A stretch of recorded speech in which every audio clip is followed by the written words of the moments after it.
Black Friday is coming, and for the adults in your life who love the coolest toys, well, there's something for them this year too. Bartesian is the premier craft cocktail maker that automatically makes more than 60 seasonal and classic cocktails, each in under 30 seconds at the push of a button. And right now, Bartesian is having a huge site-wide sale.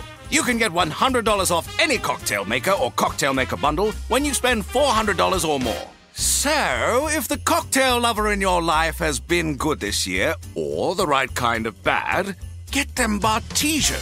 At the push of a button, make bar-quality cosmopolitans, martinis, Manhattans, and more. All in just 30 seconds. All for $100 off. Amazing toys aren't just for kids. Get $100 off a cocktail maker when you spend $400 through Cyber Monday. Visit bartesian.com/cocktail. That's BARTESIAN.com/cocktail. This is Jordan Grace, and you're listening to the Social Suplex Podcast Network. BWB, this is One Nation Radio. You better get it right. Rich Latta, James Boyd came to give them life. The Blackest Wrestling Podcast has come to kick all ass and drop it 6 feet if they kicking trash. Word, let me welcome y'all to something different. And if you dig it, man, you should let some friends listen. We be getting it in, this on the regular, dude. Ravish and flow, but this shit rude. See, James don't rap, so I had to break it down. The whole network, man, we coming for the crown. Raps in the columns, I keep them both covered. Making the beats too, so the listeners can bump it. Hit us with the rating, yeah, I'm saying it's a 5. Before you hit it, talk, bob your head side to side. It's One Nation Radio, and this is the beginning. It's Rich, and I'm here with James. It's time to listen to One Nation. You got to unleash the power of the pyramid. This is Mike Sempervive from WrestlingObserver.com. Check me out on Wrestling Observer Live every day. And also check out your boys, Rich and James, on One Nation Radio. This is Kenny Omega. We're listening to One Nation Radio. Check it out, guys. These guys know what's up. Big Kenny Omega fans, and that's all that counts to me. Goodbye and good night. Bang. Hey, folks, welcome to this week's edition of One Nation. Hold on. What were you about to say, Rich? I'm not restarting it. We're just going to start. You cut me off. He's going to say something. Let's go. I was saying, what's up to King of the North? Oh, okay. What's up, King of the North? Welcome to One Nation Radio. Man. We've only been doing this for 12 years. We never just cut people off in the middle of intros. Normally, we fuck up intros. Normally, I fuck them up and have to start over. This time, Rich fucked up. It's on you. Damn. Well, I mean, I'd rather fuck up with some low stakes as the intro rather than, the free world, Yeah, when you think about it, honestly, bro, I was gonna say this for later as far as I think I talked to you about this off air over the week about I am now going to focus more on the things that I control, the people that are actually around me more, and find my joy in that, because the rest of this ain't really working for James Boyd this year, right? Florida State 1-9. Yankees had the worst defensive inning in the history of baseball I've ever seen. And now this. It's not been a good year for your boy. Has not. But yeah, man. I guess we have to start there. Donald Trump won the presidential election in a landslide. He won a popular vote, which he's never done that before. He's been president before, never won the popular vote. Won popular vote this time. Won apparently all 7 battleground states. People are doing all sorts of cope about this. Have you seen people turn into the people they said they hated 4 years ago? About the 7 battleground states all being won by Trump. Have you seen that? I haven't. What happened? They are like, ain't no way. There must be votes missing. Kind of stuff. Yeah. It's sobering, man. And I think it's something bro, I listened back to our segment the day that Joe Biden dropped out, and we talked about it on One Nation Radio the next day. Neither of us sounded like, this is about to be what, needs to happen to knock Trump off. We were like, it was very low energy, very cautious, very Oh. So correct me if I'm wrong. I think my sentiment, or maybe the general sentiment in that conversation at the time, was more like, well, they went from having no chance to a puncher's chance. Is that kind of the feeling, or no? It was like, well, let's see what happens, pretty much. Like, and we were like, well, he did get shot at before, so like this was like we kind of saw it as like, oh, this is the counterpunch to him getting shot at, essentially, to swing the news or whatever. But man, I don't know, man. Like I went through a wide range of emotions that were all really kind of dim. I didn't get too upset. Were you synonymous with the stages of grief? I think with grief, there has to be some type of visceral reaction. I didn't have one. And I know that sounds kind of, people might not expect that, but I was just like, kind of like, damn. Like that was my overall sentiment, kind of. And, I was speaking to my wife and my sister-in-law. Like, my wife was really distraught at this whole thing, just didn't understand how this was possible. And, I was just sitting there like, this is fully possible. Like, you know why? Because it happened before. Like, I don't like this is the biggest thing that I think so many people that it's hitting them for the first time, how potentially bad this is. I'm like, I was you in 2016. I saw it all coming. I saw the language, the rhetoric. None of it, it wasn't dressed up for me at all. I knew what we were dealing with. And now, like, I'm just sitting here like, he's stolen 12 years of my adulthood, essentially. Like, the political landscape of it. And the bigger kind of thing I kind of felt was, as a millennial, as somebody that voted for, the first time when, it was Obama versus McCain. And so much of like how I came into adulthood, leaving high school, was almost like growing up a child of like the George Bush's America, essentially, right?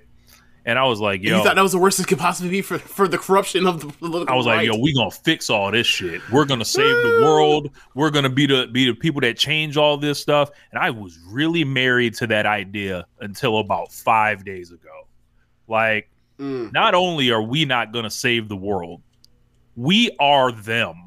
We are the people in history that we grew up reading about. We are the people that, like, when we're growing up, like, oh, that was in the history books. No one would ever act like that. Nobody would stand for these things. We're far more civilized. Like, what? Like, you mean to tell me they had a Nazi party and a Nazi party, nationalist party in Madison Square Garden, that will never happen again. Right. I'm like, not only did it happen again, they liked it in mass numbers. There were celebrity. There were American celebrities that were like actually like, like courting the Naziist agenda back then. That's crazy. That would never happen anymore. And then you start seeing these red hats pop up, right? Yeah, man. It's.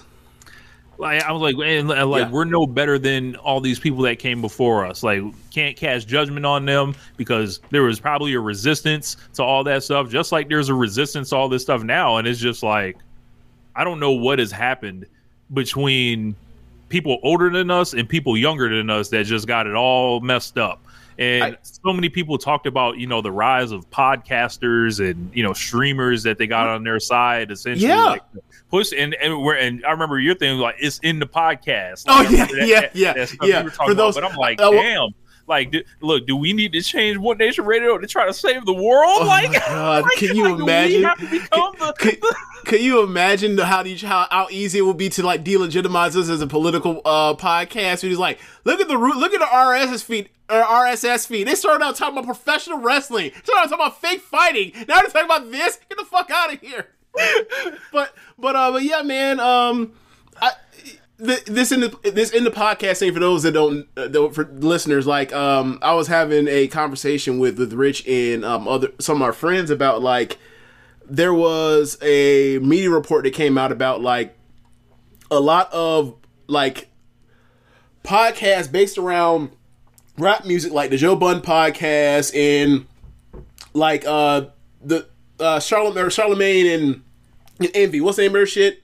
Breakfast Club. Saying like there's a lot of like subconscious like images or sorry like concepts of like right-wing rhetoric, right? And be cautious of that.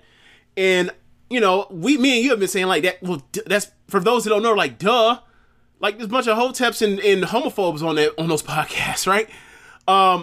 So it was for people that kind of just aren't really paying attention. They just listen like, oh, you know, it's just dudes being dudes, but like, yeah, dudes being dudes can also be, you know, when dudes being dudes, we've been around dudes being dudes and they say some real foul shit, right? So, the joke was like, the Netflix show or Netflix, movie with, Boyega and, Tiana Paris and Jamie Foxx, the blaxploitation parody or spoof or whatever else, like called They Clone Tyrone. Like the trailer was like, you know, they are conducting experiments on us, and then like all three of them are inside this chicken shop, this chicken joint, and they're eating it, and then like all of a sudden like everyone's having a hoot and hollering time, and Boyega's like eating chicken all niggerishly, and there's no better way to say niggerishly.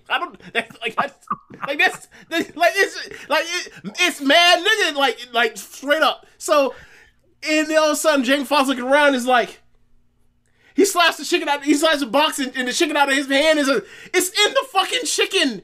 Like, it's in the podcast. Like, this stuff that you think, like, you are being brainwashed by these people. And you don't even realize it because it's like, it's really easy to fall down that rabbit hole of you are just listening to things from people you find charismatic or whatever else or compelling. And, like, they say things on the sly or whatever else. And you internalize that without even realizing it.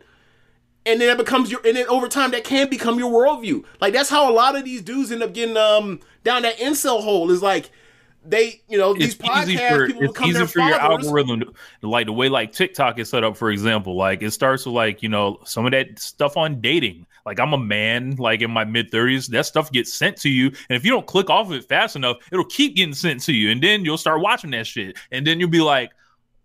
And then all of a sudden you'll start, you know what, they're right. Like, and then like that just leads you another direction. And that's a big thing. Like, I think a lot of people our age, at least a good chunk, I think we're probably the last generation that like actually were like taught media literacy to some extent.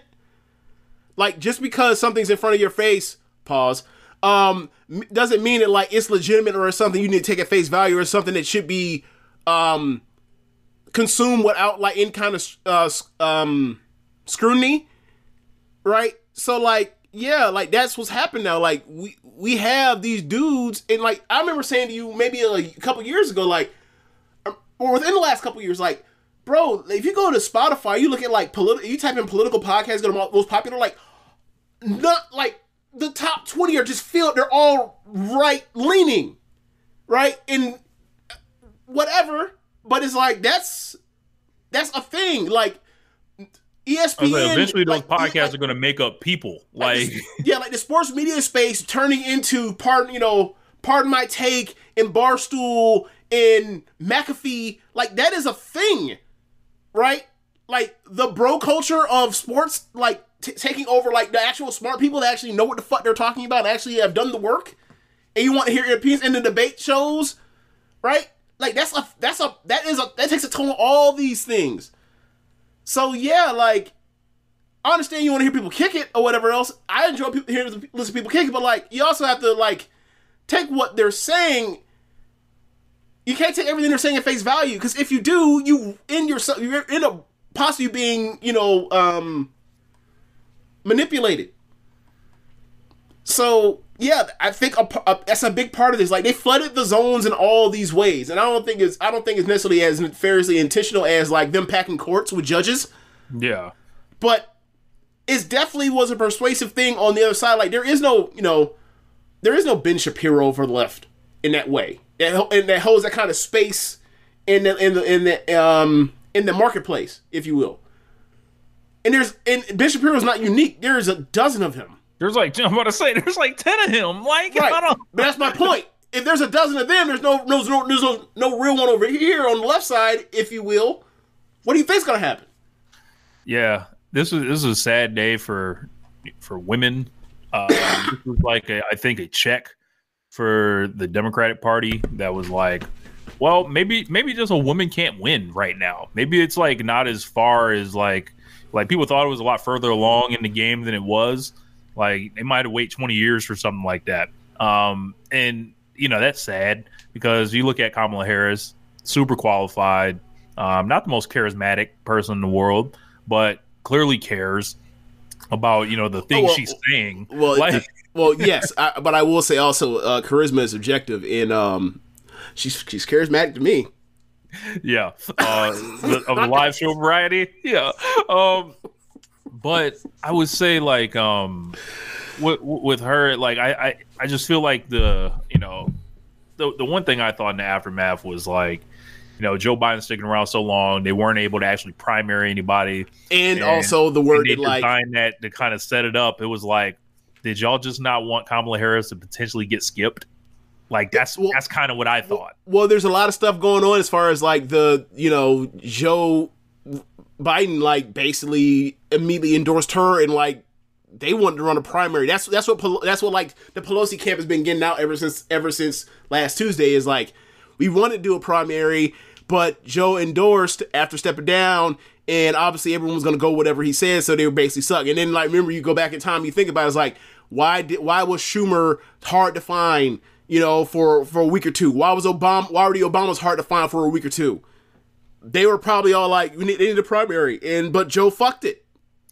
Yeah, and like, also, and obviously, either it's an optics thing. It's like you can't. It's like this black woman potentially getting passed over. Essentially, there's always Wednesday morning quarterback after the election for either side. There's always this person did this X, Y, Z. So that was always a thing. But yeah, I mean, ultimately, what this really comes down to is just like, again, like the thing that we really didn't get into this. Are we really gonna get into it? I mean, we're right here. It's our show. Okay. There's one real big thing that this happened, right? I mean, white supremacy, and like how it permeates through so much stuff that people don't even realize it actually doesn't even realize like is actually happening or whatever else. And it also comes down to like either delusions and also the media literacy, right? Like, like. You see the demographics changing, and you've seen how whiteness has changed and been shaped over the course of American history. Where like, yeah, like white minorities were a thing, or white ethnic groups were a thing. Like Irish and Italians were a thing, and then they weren't anymore, right? Like they were segregated into their own spots in cities in the Northeast and the Midwest, and then they weren't anymore, right? Like Mexicans on paperwork here in this country were not considered just Mexicans or Latino at some point. All that stuff has changed. So, like, as you have people immigrate into this country that are Latino, they assimilate. So they look which way the wind is blowing, and it's like, And me and Rich have talked about this off air, like since the mid 2010s, about like. That's the next thing. Like, people are talking about, there will be white people will no longer be the majority in this country. Like, yeah, if they don't change the definition of what whiteness is again. Like, people think race is like this this static thing. They invented it. It's a social construct. Like, it's like, all right, come on. It's like, we need the tent to be a little bit wider. So why don't you all come in? And like, despite the things, like, because Trump figured out a way to otherize people within the same subgroup, which was because this is a country that is full of lacking empathy, right? Like, there's a reason why there's sellouts of every kind, right? Yeah. There's a reason why there are gays for Trump. There's a reason why there are a lot of women for Trump, right? Yes. Like, that don't exclude. There's a reason why there are black people for Trump. Not as many as people like to advertise, but yes. Nonetheless, at least them motherfuckers that don't vote, they just talking shit. They don't vote. But when it comes to this, it's like, yeah, like, there's only so much. Apparently, in this country, like, you see people, you see kids get shot in schools. We don't change anything. right? Like, with that, we start saying it was a fake, it was a hoax. It never happened. Right? Yeah. And then, a decade later, they didn't eventually say that, I feel terrible about everything it is. Well done, Ronda Rousey.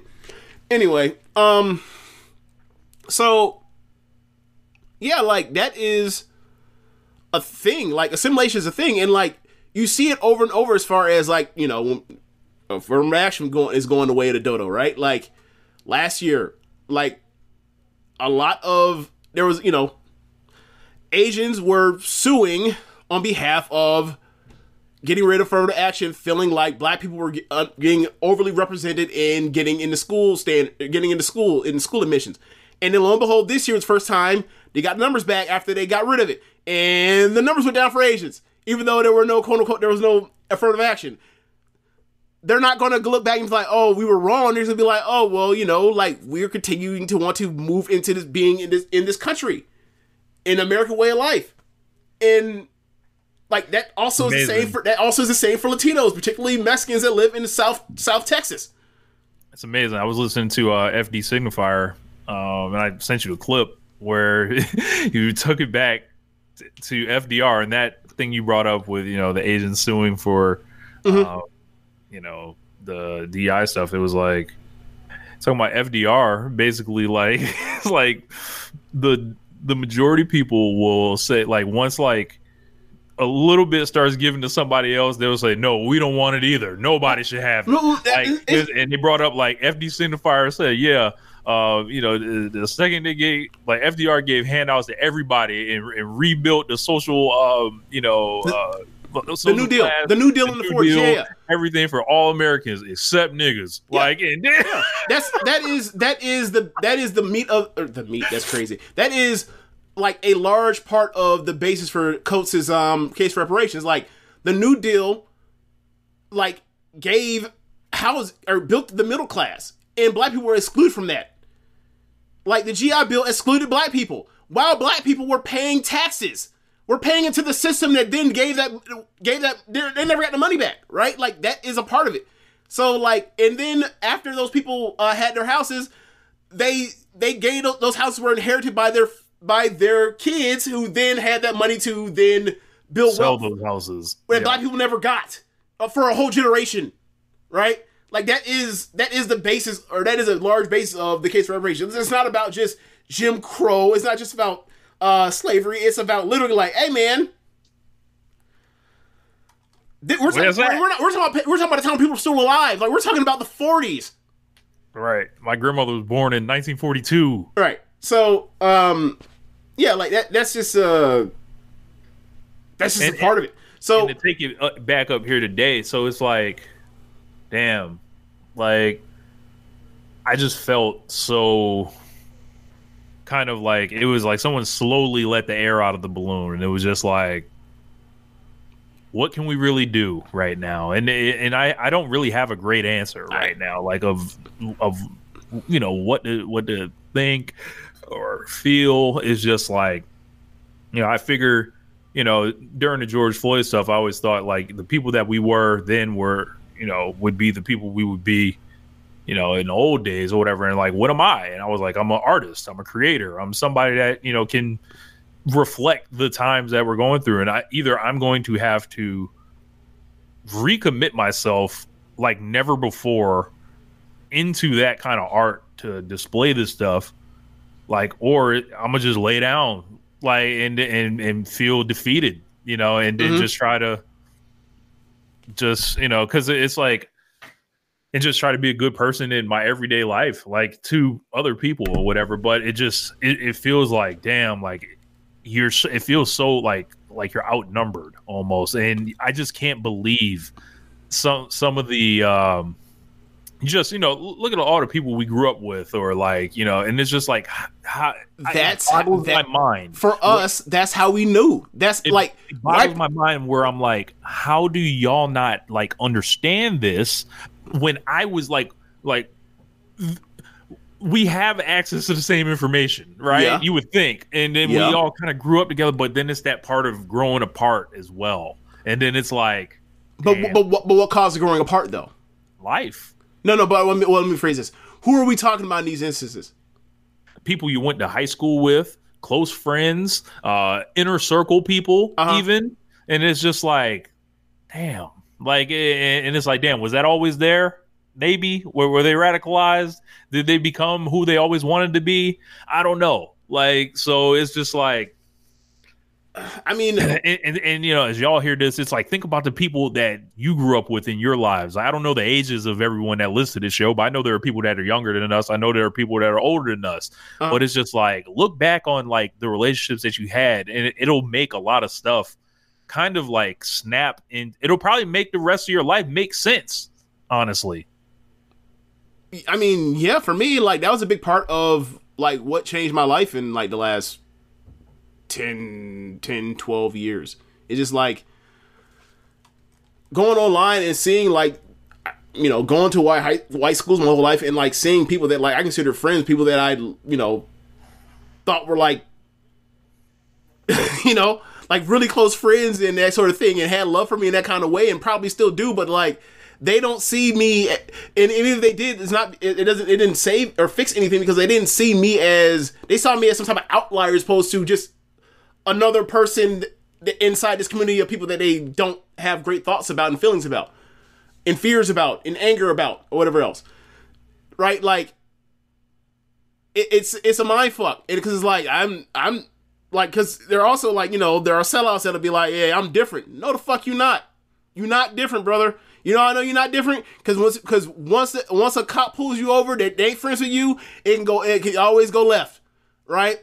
So that's how I've always like saw the shit. It's just like, hey man, like you if you think you special, all right, you'll see at some point, and it will come up at some point in life, and you'll realize you're not special, and then you have to look in the mirror and be like, you're a sellout. You better learn this lesson before it happens to you, before it's too late and you ruin your life. So for me, like I you know, I saw this, like I was amongst people that were like, I've seen the people they've dated. I've seen the people they've been inside of. I've seen people they let inside of them. Right? And, you know, all of a sudden, flash forward a decade later, you would have never known. You would never have guessed. Right? Like, oh, this person is out here talking about, you know, this person deserved it, should have complied. That's crazy. That's crazy. You know, like, honestly, I've said this for years. Like, I don't know why I'm still on Facebook. I said this to you like a decade ago. Why am I still on Facebook? I don't check the thing. Every time I do check and look at my wall, I see some of my high school friends that were like being bigots. Yeah, it's weird. And the man. Trump thing, you can't separate the Trump thing from the bigotry at this point. Like I always He's saw running on it. Right? It's like that's the thing where he's like, I got the bigotry. Like that's the big bold text. That's not the little underscore. That's like, nah, come over here if this is what you rocking with. Like that's what it is. Yeah, you know, it used to be a time where you could hide behind that stuff of saying fiscal politics, but like the economy. I believe it was Tracy Millen Cotton said this about like Trump. Like people like to just like to make things make sense for them. Now you'd be like, Trump is just lucky and dumb. It's like, yeah, he could be very well just be lucky and dumb, but he also but it doesn't mean he doesn't have gifts. And his gifts is he knows what people want. He knows what people want, like viscerally. Like he knows that, like saying the things he says about what he's going to do to people and the cruelty behind it, like it gets the people going. And it's worked for 12 years or since 2015, right? Like. And it's worked in a way that's like, no one is singular to him. Like people talk about Trump like he's some, you know, singular thing, and like maybe he is, but also like it was always there. He's just a person to figure out how to hit on it in a way to where like he can not escape the criticism, but like be able to slide by it where people don't just say, oh my God, like. He said this and the third, and like I can't. Like anymore. Ron DeSantis could never be Trump, right? For some reason, like he's almost like in the Tyson zone for politics, like the Bill Simmons Tyson zone, where like anything could happen, anything could happen at any point, and whatever. You just shrug like you might be like, oh damn, that's crazy. Move on with your day, not just like spend your whole day like you're John Ford that it happened, like he started national politics by coming down the escalator and saying that Mexicans are rapists and criminals and some are good people. I don't That's even know. How he started. I don't even know if that was the first bar. That was the intro. Yes, that was rappers be monkey flipping with the funky rhythm. I be kicking musician like that. That's what that was. Yeah. Man. Just a downer, a big downer that this stuff is. He's naming the staff. I believe Linda McMahon's going to be in it. I heard Marco Rubio's in it. Again? Yep. And Stephen Miller. Who? Stephen Miller. Huh, where'd he go to school, Rich? Some university. I don't know. Some university you root for the basketball team? You know. I didn't think he was a UConn Husky women's basketball player or nothing, but you know. Oh, it's crazy. That would be some shit. But nah, man, it's defeating, and you know you almost gotta. It's like destroy and rebuild the whole thing. It's like you gotta start over from here, and I think, and you know. He's gonna do damage. If it's like, you know, like, I think the Democrat Party needs to do a better job. Like, and they need to do a better job with how they talk to people, how they distribute their information, how they, you know, just like the everyday American. And that's a wide-ranging thing that people like to act like is a very easy thing. Right. It's like, yo, there's it depends on who's saying it. Yeah. Like the working class people, you know. Yeah. I love when I tell working class Americans is like, so I gotta remember that we gotta just completely exclude black people out of this. Right. You're talking about white people. Okay, let's go. All right. What do you mean? Okay. Right. Okay. Like, it's like, man, it's like, yo, like you can't come out here and say Kamala Harris ran a perfect campaign when she got smoked. You can't do that, Joy Reid. I'm sorry. Like, plenty of respect for you. You can't say that on just there. Even if you thought she did great, like by definition, 100-and-something day campaign to run for the president of the United States can, just by definition, cannot be perfect. Why the fuck wasn't it a year and a half or a year? You know what I'm saying? Like, just can't be a thing. Not a thing. Yeah. One thing I will say, you know, we talked about the podcast stuff and everything is like, you know, there's also a unique set of time is just like with Trump, you know, I'm going to give people what they want. People are frustrated. The economics of time, of the times are like just the fact that like wealth inequality, wealth being stratified more and more than ever, like. It's harder as ever been to become a billionaire, but it's easier to become a billionaire as ever been. Huh? These are things that happen at the same time, right? You have like the cost of wages compared to expenses, like just always becoming further and further spread apart, like as far as keeping up, and like, you know. Every generation, or you know, these generations, last couple generations, like, hey, like Gen Xers have giving birth to millennials, like, millennials' average life aren't gonna be as good as the Gen Xers. That's gonna be the same for the Zoomers, or whatever you want to call them, right? So, like, that is a thing. Like, just like people looking for answers, and like the answers being, hey man, like the people in charge on both sides have fucked this up. Trump having his gift, the whole entire system's fucked up. I'm gonna fix it. Someone giving you something bad's happening, and I'm gonna fix it. That gives someone a nice story. It's a bullshit story, but people like stories nonetheless, right? And once you have that, it's like, all right, the left, the Democrats who are supposed to be like the, you know, cops, trying to fight the institutions, then have to uphold like the institutions because the motherfucker wants to ransack the Capitol. Like, he has flipped the script on them. I don't know how you do that unless you become more radical and like, ain't too many people politically are in the same boat as me and you, Rich. Yeah, like that's one scary thing about all this. More or less like the socialism don't sound too bad to us. You know what I'm saying? And like people, when you say that out loud, when you talk about like wealth distribution, you know. I'm like, my feelings are like, when you tell them these sorts of things, all of a sudden they were like, oh my God, they turned into like it's 1985. Right, hand him a beret.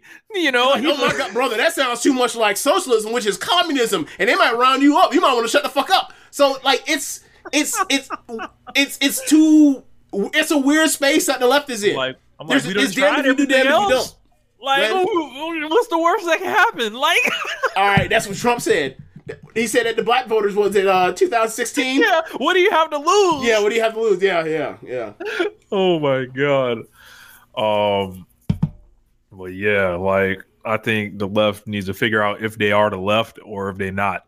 I mean, the Democratic Party ain't the left. Yeah, they're the center, and crazy. Trump is running on the moderates on the moderate leaning one way or the other. They've done nothing for you. They have brought the big corporate interests into politics. He says he's going to drain the swamp while he is the fucking swamp.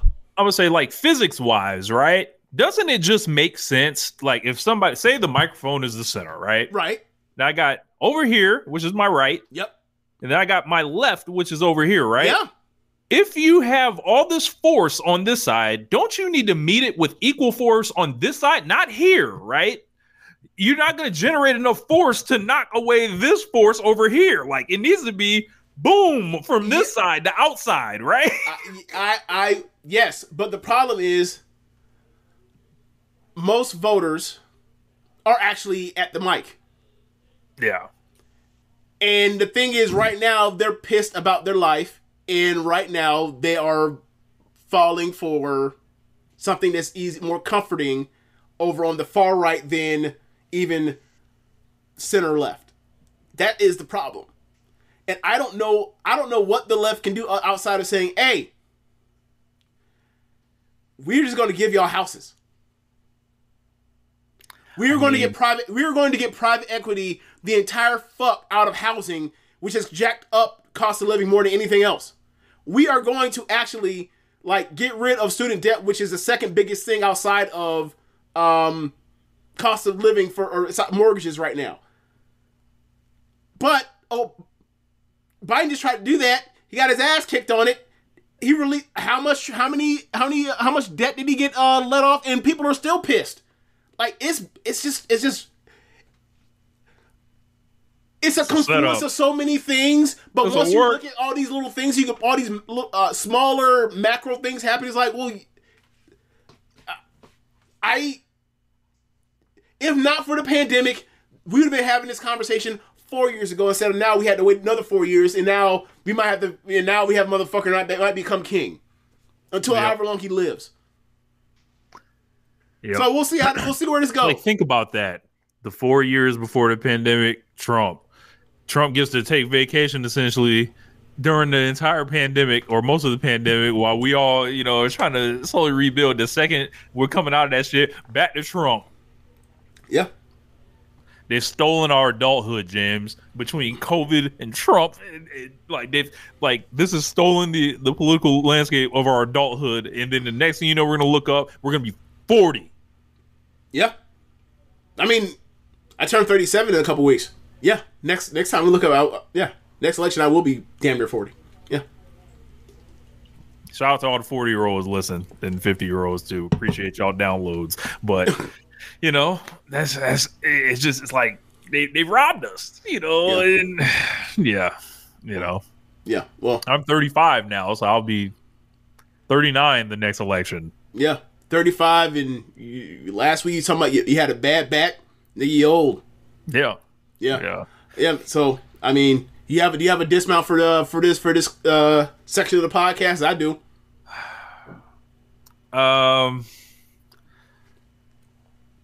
Love the people around you, and and have your day-to-day life like be the person that you wish to see in the world, and try not to like this shit is gonna hit you in some way or another, but try not to let every piece of it hit you. Like as far as the whatever comes out in the news cycle, whatever, I know there's laws that are going to be made that are going to affect people. It's like there's only so much you can really do, like as far as avoiding everything. But I ate so much of it up and internalized it so much before, and maybe that was, I don't know if it was a good thing, but I learned a lot. But it's almost like, what is the value of that knowledge? I don't know. Like, except to sit here and be like, huh? Not surprised. I told you so. Or else I could be just crying and just in disbelief. But now all I have is, yeah, I get it. I don't know, man. Yeah. I guess my discount really for this is just like, y'all boys better get them condoms. Y'all boys better get them condoms. I know some of y'all practice safe sex. I know most of y'all ain't. So fuck around and find out. Y'all better get them condoms. Yeah. Moving on. Now I know. Look, now we can move on, but I know normally we have like a like we do the when I record the podcast or upload the podcast, right? Like we will have a timestamp thing to a mid scroll for ads right now. Like, don't you wish right now to point like this, or at least for comedic effect, like you have the ad right here, and like we would have like Social Suplex podcast like ads right here. Yeah. Like you'd be like, yeah, y'all make sure y'all get them condoms, and like all of a sudden you cut in, and all of a sudden it's like, be sure to check out the next episode of Tunnel Talk.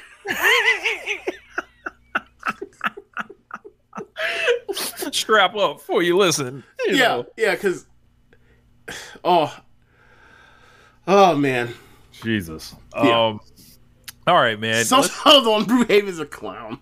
Social Suplex condoms, Jesus. Everybody's we got to come out with our own versions. It's like, all right, we got to sort of on a color scheme, thing. It's got to be like, look, yeah, man, let me get the orange ones. Them are the richest, Look, man. All I'm gonna say is this: y'all heard what he said he's gonna do to the FDA. Y'all getting them condoms now. Yeah. Hope we ain't eating rat poison in our meat. What the fuck? You talking about rat poison in your meat? They might put rat poison on your meat. You better get them condoms now. Yeah. But yeah, man. All right, I'm gonna try to turn the mood around just a little bit.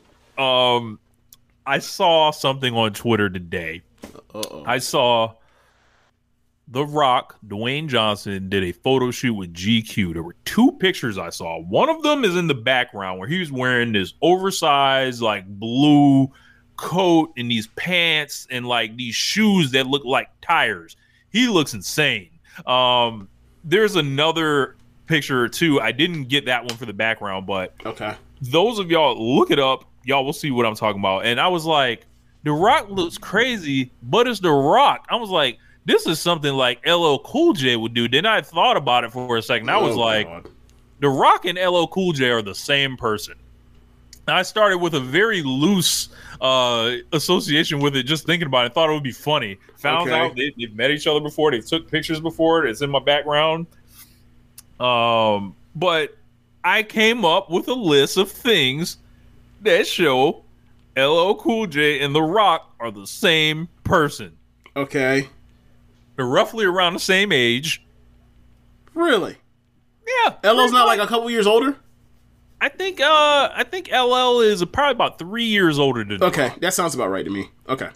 So they were both two guys that had prodigious talent at the inception of their careers, who the legacy business people were like, that's going to be a fucking superstar. Let's sign him up early.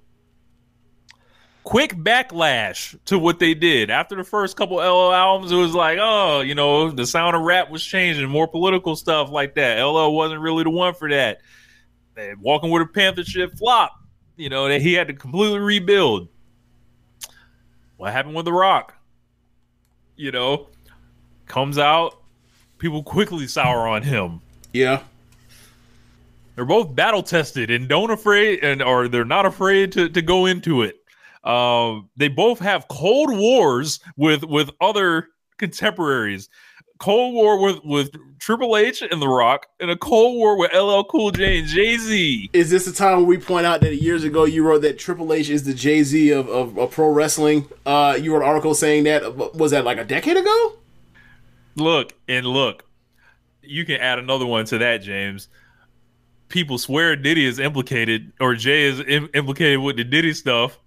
They're like, Triple H might be implicated with this Vince stuff. Wow. Both The Rock and LL Cool J are insanely driven to prove anyone wrong at any given time throughout their whole career. Till this day, they're both insanely thin-skinned. Think about the things LL Cool J has fired back on people doing, like To the Break of Dawn.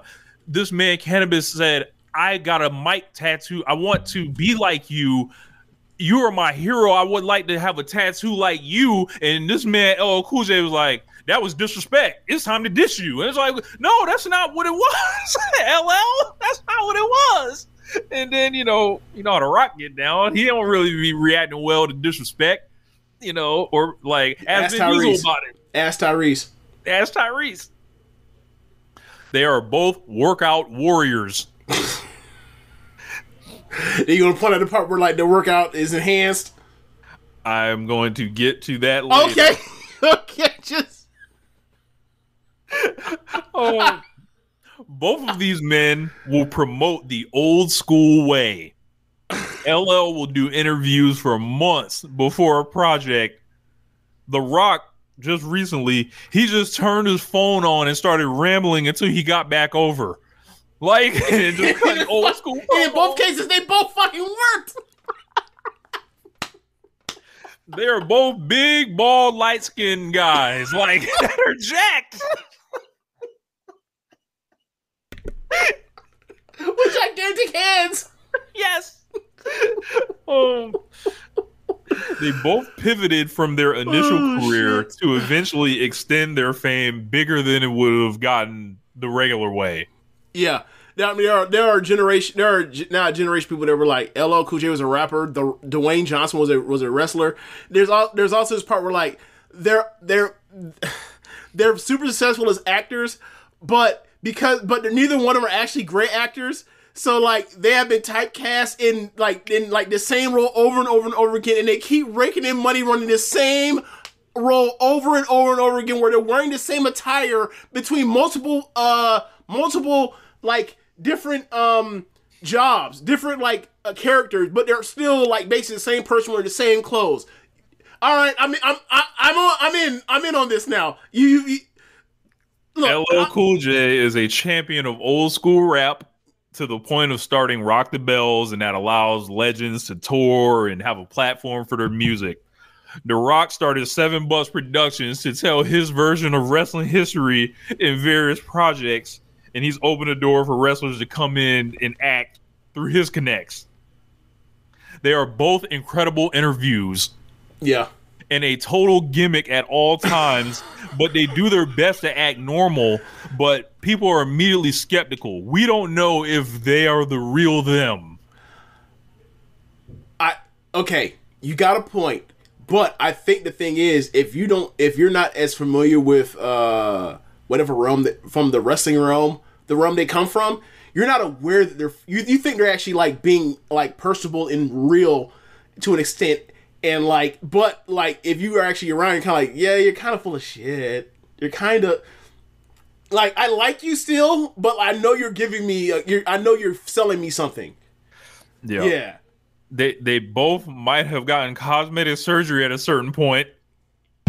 The Rock for sure. The Rock for sure. The LL Cool J has always pushed back on these rumors from like back to 20 years ago. So he's had to fight this stuff. They both, steroid questions, on these guys. Yeah. But overall, they both went to Hollywood and they had to overcome stereotypes, about a rapper acting and a wrestler acting. And they succeeded, but they still had to come back to show they had a hunger at an advanced age to do the thing they really loved. So. And they both came back this year, and they're both still fucking awesome. For all the shit we just did for Barry, though, Rock was fucking awesome this year, and so is LL. Yeah. This was a good segment. At the end of when we buried them, and they're like, they're still both fucking awesome. The Rock and LL Cool J are the same person. I present you. Now go home and smoke some more crack.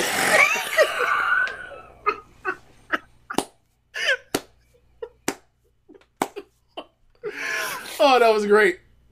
That was a great one. That was a great one, Rich. That was great.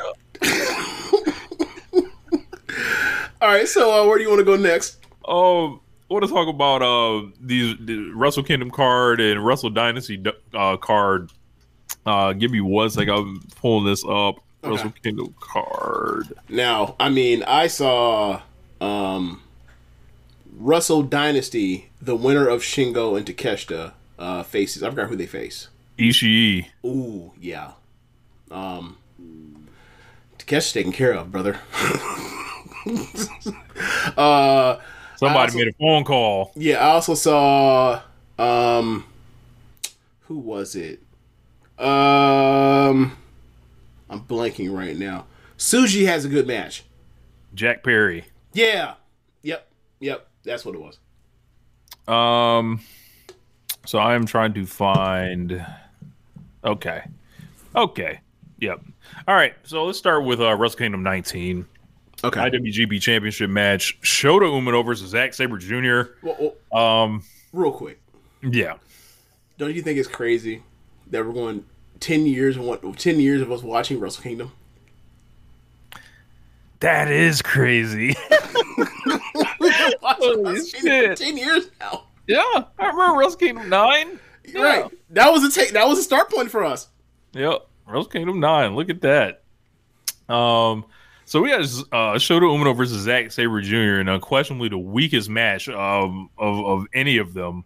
Possibly maybe the Okada Jay White. Like that's a pretty bad one too, but at least it's Okada still. Right. Shota Umino's a really good wrestler, but he's going through character hell.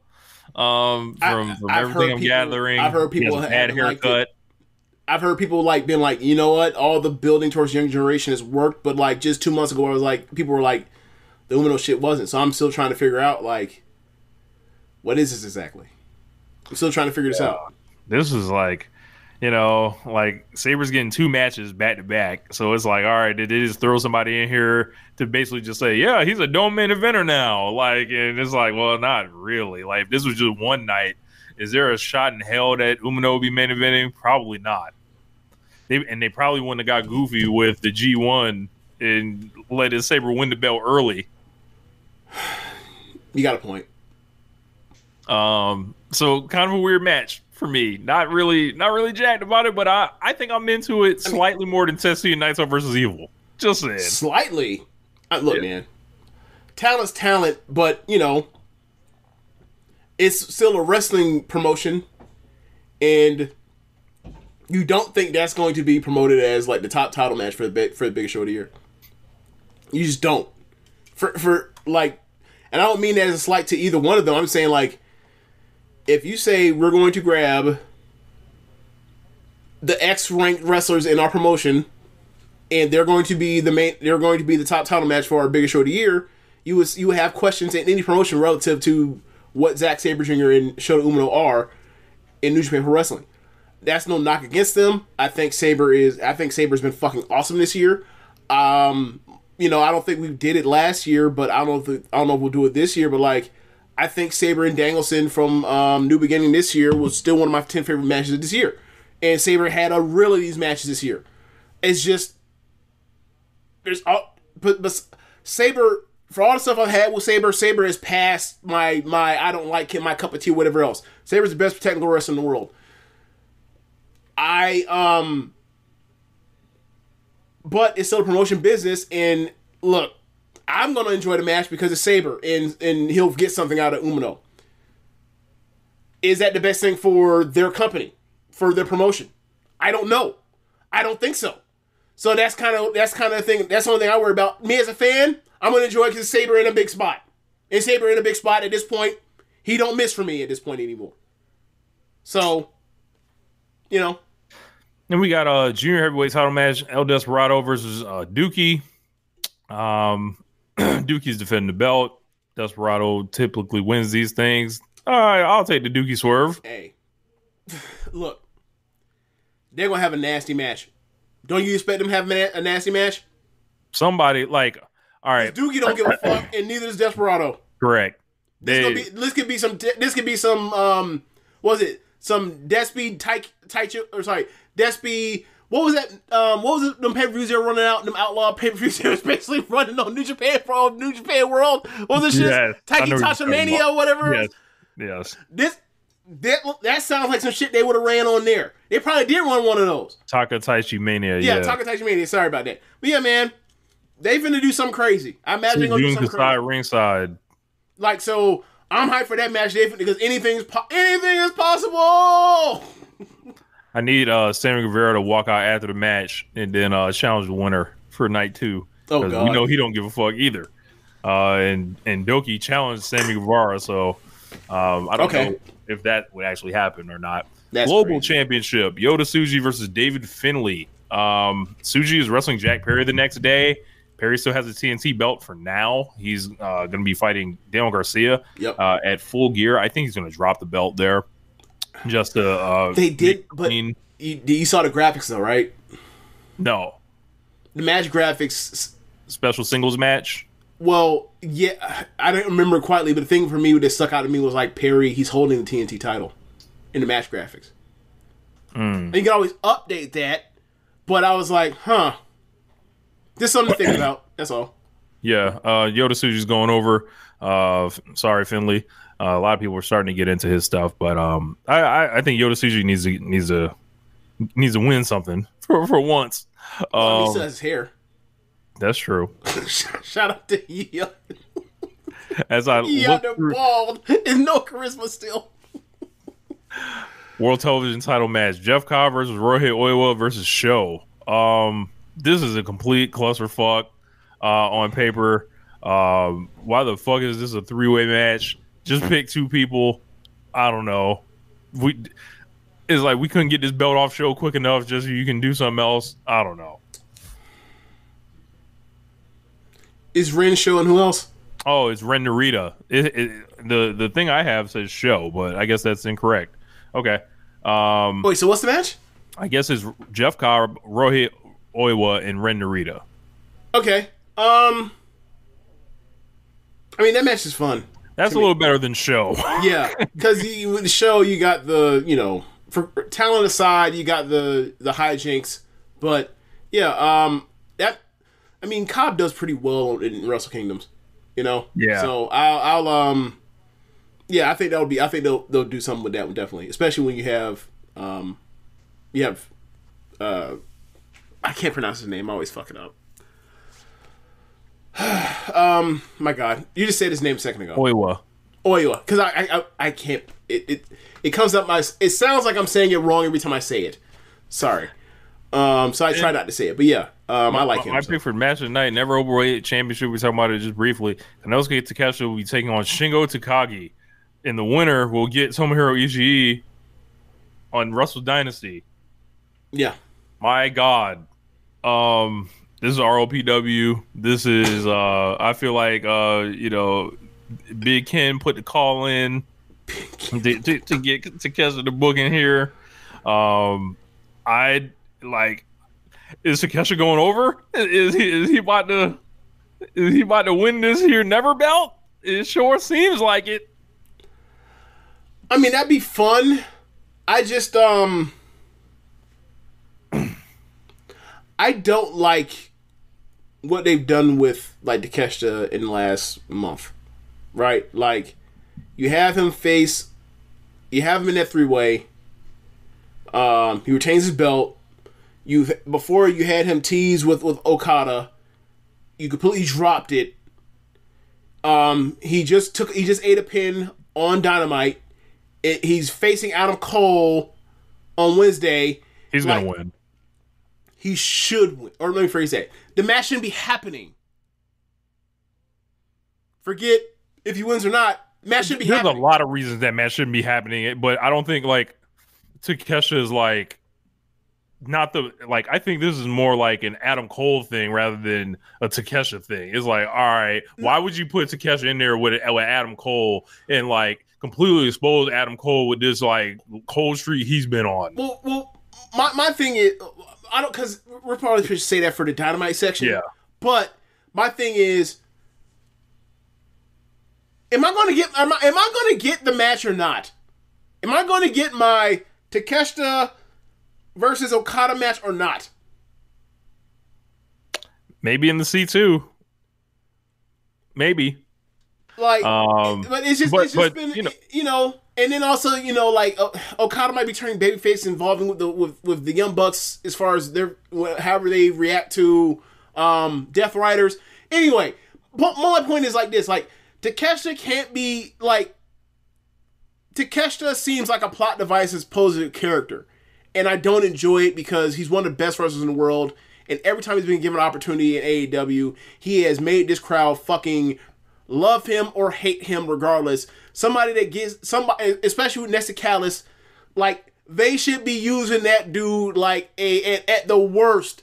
Like, either, because I know he's champion. I get it. I'm saying, like, they should be using that dude as an actual, like, B tier, like, number 2 heel, number 3 heel in the company. I understand he has a belt. I get that. But I'm saying, like, he should be a force. Right? Like, I just don't... And I understand there's limitations because, like, he only speaks English at a certain level. It's good enough for fucking me. But, whoa, that was insane. It's good enough for me.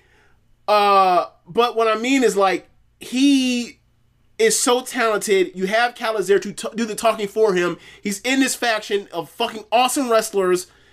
I understand that, like, there's only so much space for a heel faction. Right now you have Hurt Syndicate and you have Death Riders, so they have to be put on the back burner or whatever else, but, like, they should be ripping shit up with that level of talent in ring or whatever else. And it's just, it's been a lot of stop and start with Takeshita over the whole year, you know, and some of that is for him to go to the G1. I just think if you have that kind of guy and he has those kind of match with Okada or with Ospreay, like, why is that not like, why is Ospreay and Takeshita not like Ospreay, Swerve, Page? You know what I'm saying? They've tried to an extent, but, like, right now it's all about Fletcher and elevating Fletcher. And it's like, I don't think you've done enough on Takeshita yet to worry about Fletcher. And like, Fletcher's the one right now is ahead of Takeshita because Fletcher's the one that has a relationship with Ospreay, and he's the one that's going to be facing Ospreay right now. Takeshita's on the back burner when he should be facing Okada right now. It's a lot of, there's so many spinning plates, and, like, it's a lot of, like, lost focus at times. And that's the thing that's frustrating about AEW is, like, when they focus, it's amazing, but it makes you think, like, why don't they focus on these things, on 5 things well, as opposed to just 1 thing or 2 things well at a time? Yeah, the way the Okada Takeshita program just evaporated into thin air, like, just looking at that on television, right? That's like, did somebody, like, and I know nothing, by the way, like, did somebody say they were not, like, wanting to do business, like, with the other one? I don't know. Like, that was just yanked really quickly, unless they go back to it in the C2. If they don't go back to it in the C2, I'll be like, then what the fuck was that?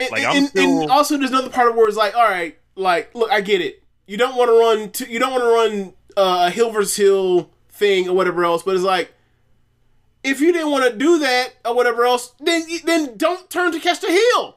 Do the match and then turn him heel. You could have waited. What was the rush to turn on Ospreay right now? That's funny /thoughts. I mean, he's done it before. They're saying Okada saying, I ain't jobbing to somebody from DDT. He's done it before.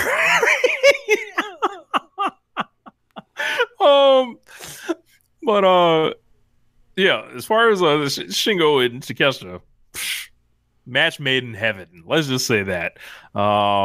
This should be the first 5-star match of the year. and above that, even winner gets Tomohiro Ishii. Takeshita and Ishii have had plenty of cool interactions going back probably about a year and a half now. Yeah. And every time Takeshita gets in there with Ishii, he fucking rocks him with that forearm. Yeah. So then we got the junior four-way. Ichiban Sweet Boys, Kosei Fujita, and Robbie Eagles against Catch 2-2, Francisco Akira, and TJP.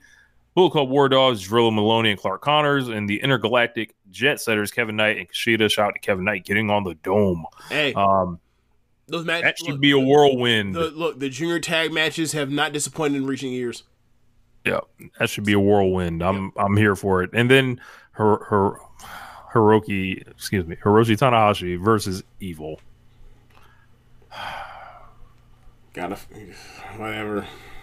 Whatever, man.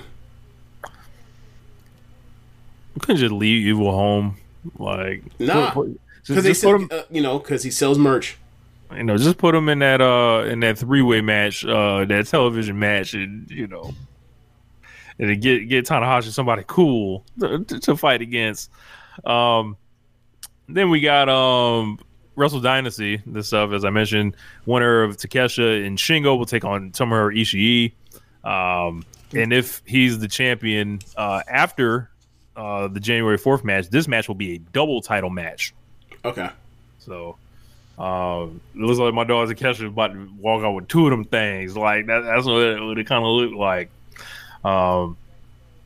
Then there's Zack Sabre Jr. versus Ricochet. That's going to be very, very interesting. Yeah. It's like, hey, it's a Dragon Gate guy versus a Noah guy.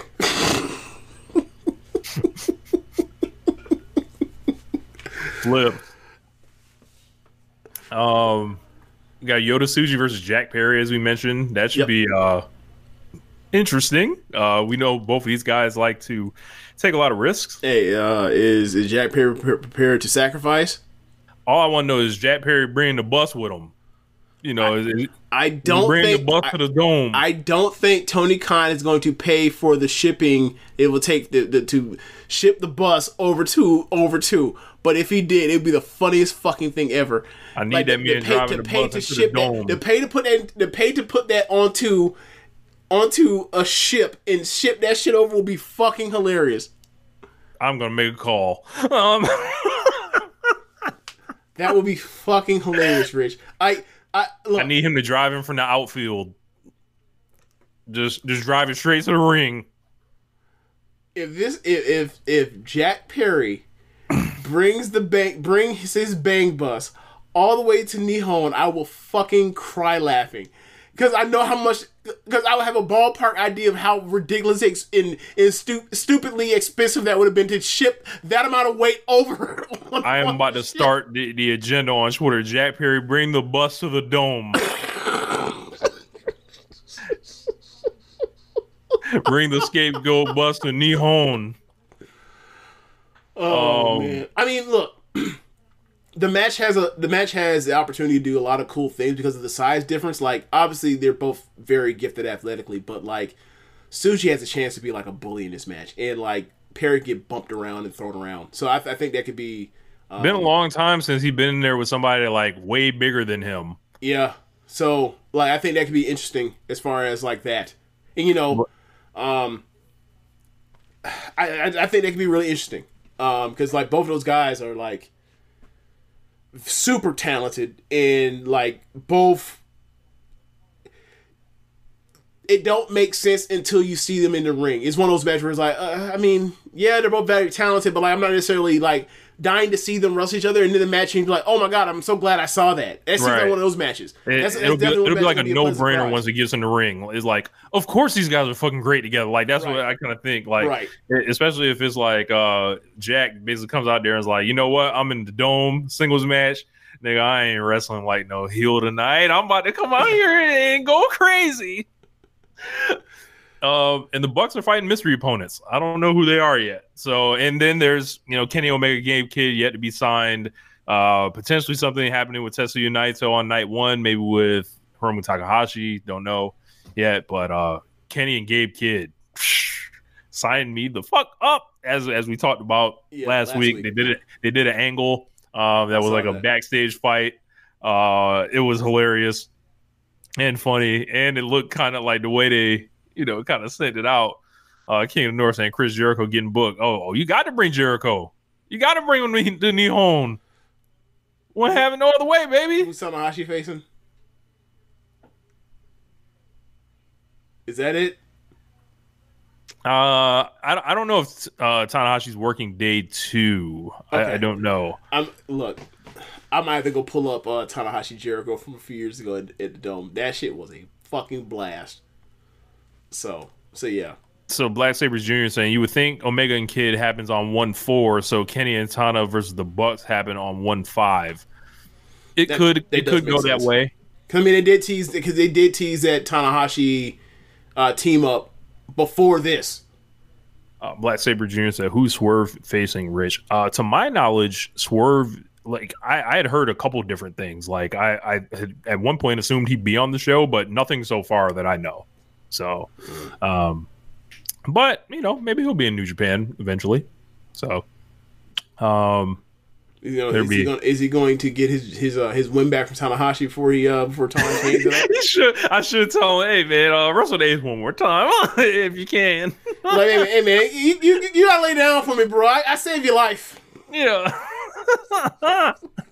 Oh yeah. Who is Moxley? His terrorist organization facing? There was something like Moxley was talking about he was going to send somebody to fight Umino, so it could be Claudio, it could be Pac. I don't know. Look, I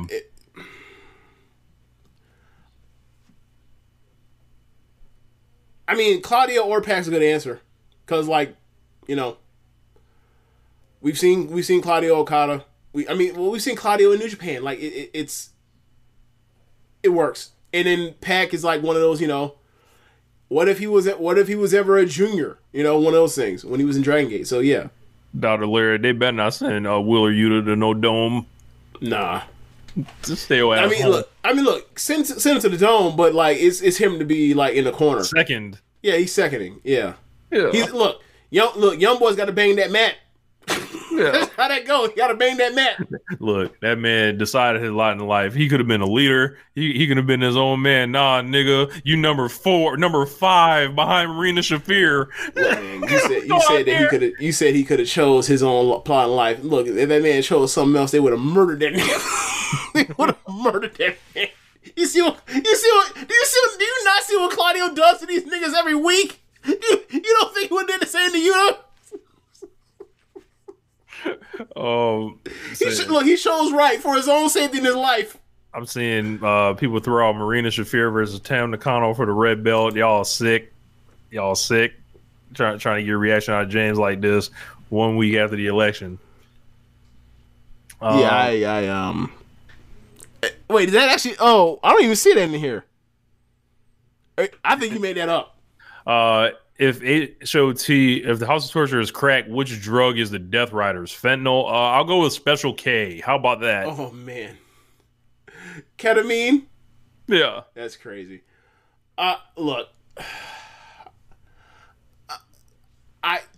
there's too many successful wrestlers still in House of Torture. Or sorry, they're very functional. Yeah, they're functional. House of Torture is like, yeah, man, they just send you over there just to make the show worse. Like that's you know what I'm saying? It's the shits. Like Death Riders ain't the shits. They just beating everybody's ass.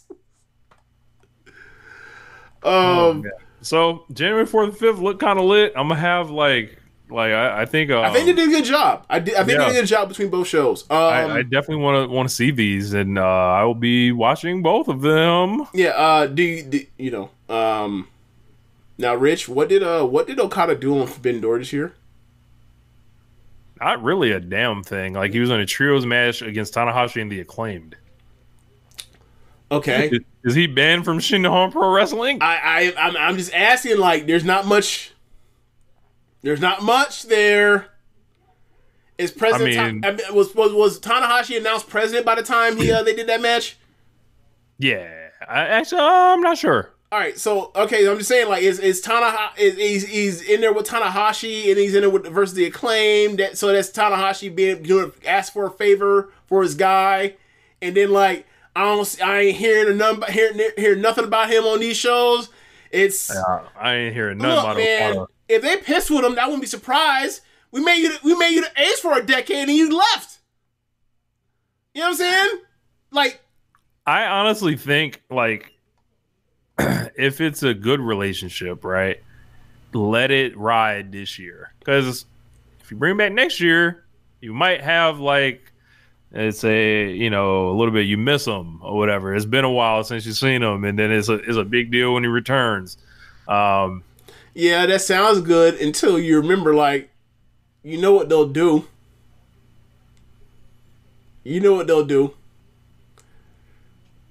I mean, you could just, wait till Naito is... No, you know what? Look, even number year, we'll do Naito and Okada in the Dome again. I don't want to see that shit again, man. It's over. It's over. Stop it.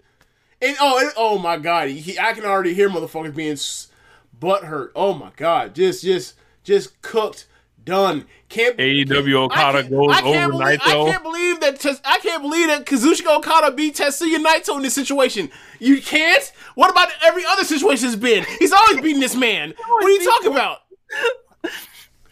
You think now that he's in the bigger wrestling company, he's not going to beat him? Really? That's what you're surprised about? I love it. Yeah, Okada can be over there on ambassador duty. He can come over and represent his new company, come out to the ring. AEW, like, bitch. Like, that's all he gotta say. I don't even know how to say bitch in Japanese. I don't even know, but that should be hilarious. But yeah, man, look, man. You know it's gonna happen. He can show people around Nihon. It's gonna happen at some point, and boy, these New Japan OnlyFans. Oh, they gonna be furious. This motherfucker left us. He took the belt again. He beat Naito again. Oh, I can't wait. Oh my God, I can't wait. Bring him out with Mercedes. When it happens, I don't think I'll ever be happy with Tony Khan in life. Yeah, man.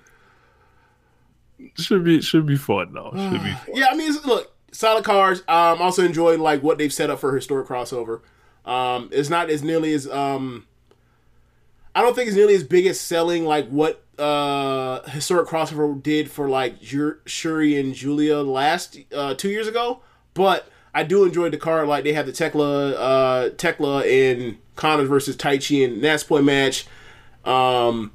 Like I just it's a nice looking card. It's a nice looking card.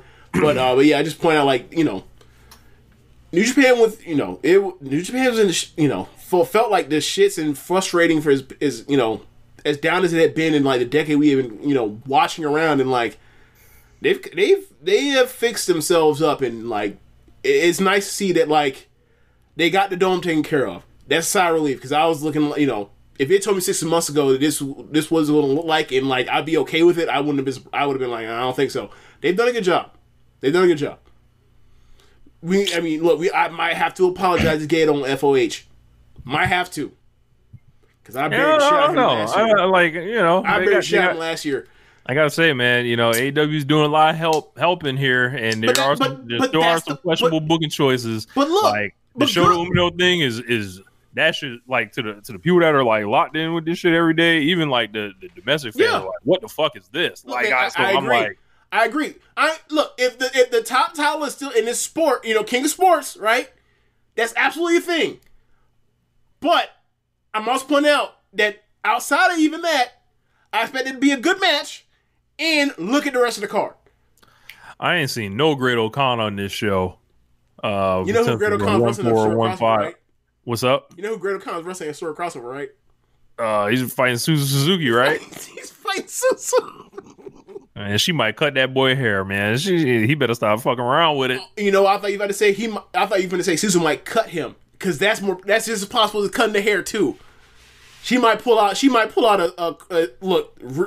He might really be breathing with the switchblade. That woman is tough. She will cut you. She look like she will cut you. Hey, it's me, it's Sauce here from my wonderful friends at Window Nation. They are the absolute best, and they offer the best windows. It's going to get cold out. It is cold out. When it gets even colder out, you're going to hope that you took advantage of Window Nation's 50% off all window styles plus 0 interest for 60 months. 60 months.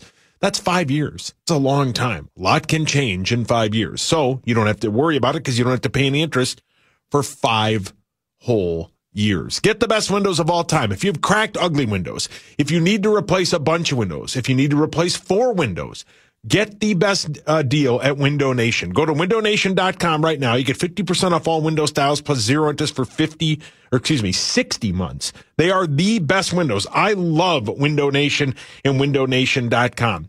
They have over 33,000 5-star Google reviews. That's incredible. Window Nation is the best. Call 866-90-NATION. That is 866-90-NATION, windownation.com. Bye. Shop early, save big, all month long during Black Friday build-up at Lowe's. Right now, get select pre-lit artificial Christmas trees starting at just $59.98.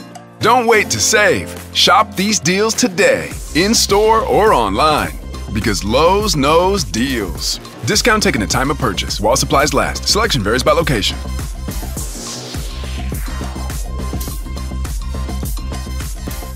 But yeah, let's move on, man. AEW Dynamite last week. So it opened up with the Hurt Syndicate coming out in these suits, looking fresh.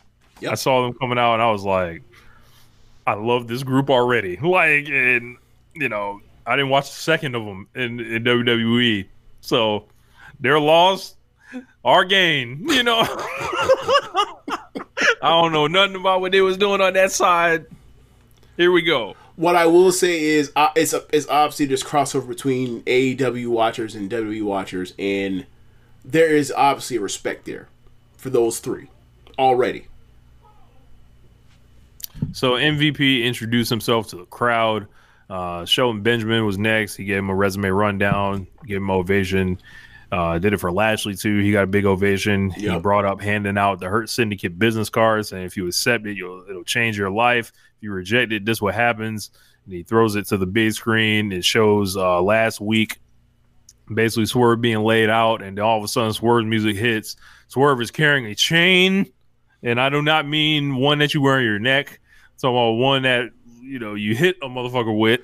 Now, I think it's okay. So, when was the first time Swerve used a chain? Was that like when he was getting back on the rest of the Mogul affiliates that turned on him?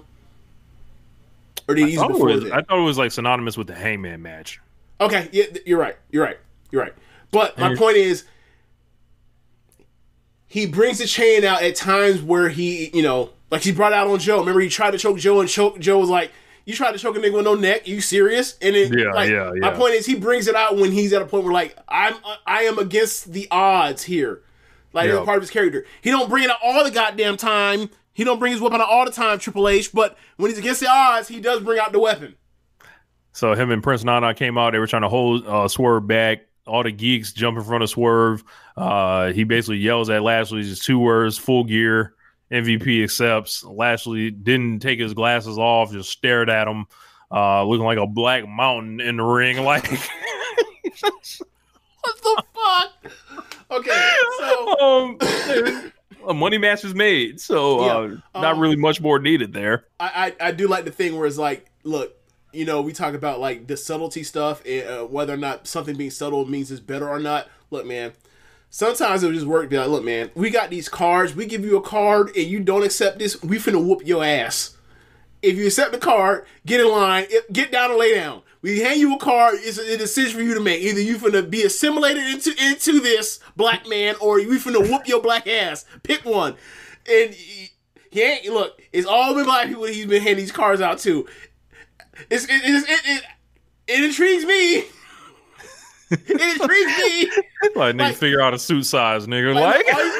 All the wrestling Twitter, all the wrestling internet for like the past 30 years have been like, where's gonna be a new nation domination? Where's gonna be a new nation domination? Look, this ain't nation domination. If we just have a little bit of a shift in aesthetic and and just be just a little bit more crafty, just a little bit more depth, just a touch of more depth. You can have so much more than just another Nation of Domination. Isn't this great? No, motherfuckers, but like this will satiate the folks that want another Nation of Domination because be like, well, they all blacks. That's really all I wanted anyway. So good job by all of them. Also, LL Cool J and The Rock. LL Cool J made accidental races, and The Rock never wanted to stand next to race really at all. I forgot about that. Remember, Richie didn't want to be in Nation Domination. He's like, that's a black faction, and that's not really. I don't know about this. Have y'all never heard it? Go ahead and listen to LL Cool J accidental races. Oh my god! If you can, don't even say it. No, I can't. Nah, go ahead. If you can forgive my gold chains, and I'll forgive the iron chains. Turn it off right now. Turn it off, LL. Why would Unreal. Like, bro, I don't know. Was it Brad Paisley he did that song with? Yes. I don't know how Brad Paisley people didn't hear that and be like, we cannot be on the same song with him.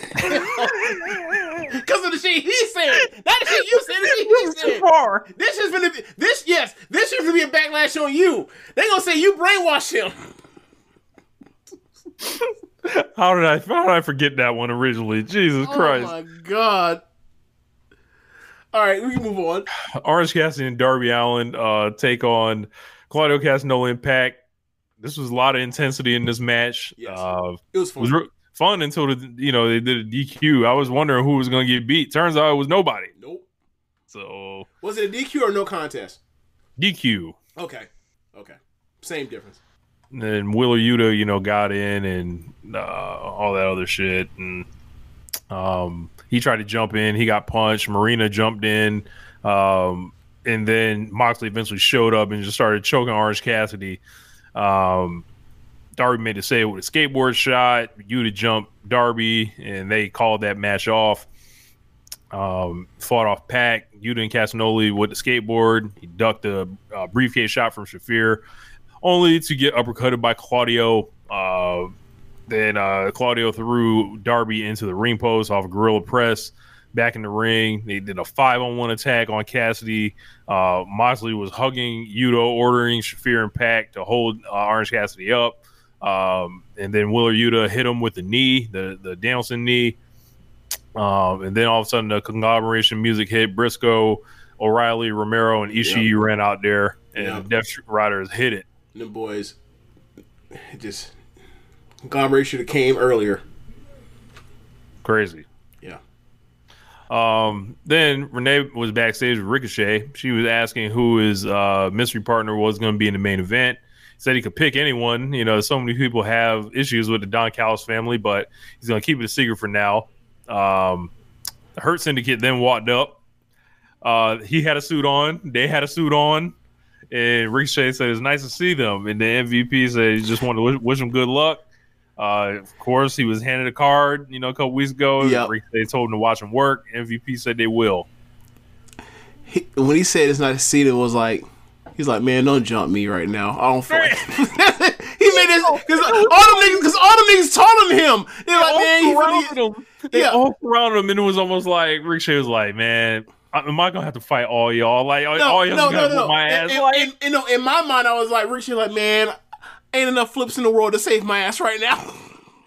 Better flip his ass out the way, bitch. Run up the wall, God. Look, them invasive maneuvers ain't gonna work when you that close, nigga. It's 3-on-1. What's it, 3v1, nigga? Yes. So after that, we got Mark Briscoe, Kyle O'Reilly, and Tomohiro Ishii against Chris Jericho, Big Bill, and Brian Keith in a fight without honor. A whole bunch of weapons in this match. Crowd liked this a lot. Jericho going through tables. Mark Briscoe going crazy. And at the end, Tomohiro Ishii is getting a world title push. Let's go. Hey, man. Tomohiro Ishii had to come to America to get properly recognized. Assumably, he's going to fight Chris Jericho for the ROH belt. Yeah. Wherever. Yeah. Look, I enjoy it. It seems that despite whatever Jericho does well, people still don't care or are actually more annoyed that he keeps succeeding in spite of their wish for him to go off TV. Lie to themselves. I don't even know if it's lying to themselves. Just like, it's like, you won this round, fuck nigga. It's one of those. Like ever since he's gotten away from Hook, he keeps winning every round. And people are not willing to change their minds on this. So I don't know what to do at this point. You know, Jericho walked out there, possibly reinvigorated. He came out, it was a Wednesday night. He had a little extra pep in the step. Brian Keith was out there doing his thing. And, Learning Tree, puts over a conglomeration and sets up seemingly a title match. So, kind of frees up Mark Briscoe to do kind of other things. But this is like the transition kind of to Ishii and Jericho. Yeah. Gonna be a fun match. Their last match was a classic. My dog told me here, he said, World Tag League. No, nigga, I'm going to wrestle Chris Jericho. Fuck that. All right. You don't put me... Fine, I won't be in the G1. I'll just be over here all summer. And then come back, I'll come back again. That too. Yeah. Look, and still got a dome match. Yeah. Who really won, Oh, you want me to lose every match in G1? Okay. I'll show you my value somewhere else. Oh, he's getting over in America. Shocker. He's got in America every single time he's been over here. Oh, he gets over in he gets over in the UK every time he goes over too? Maybe it's a y'all problem. So who could forget him showing up to West Virginia and immediately getting over?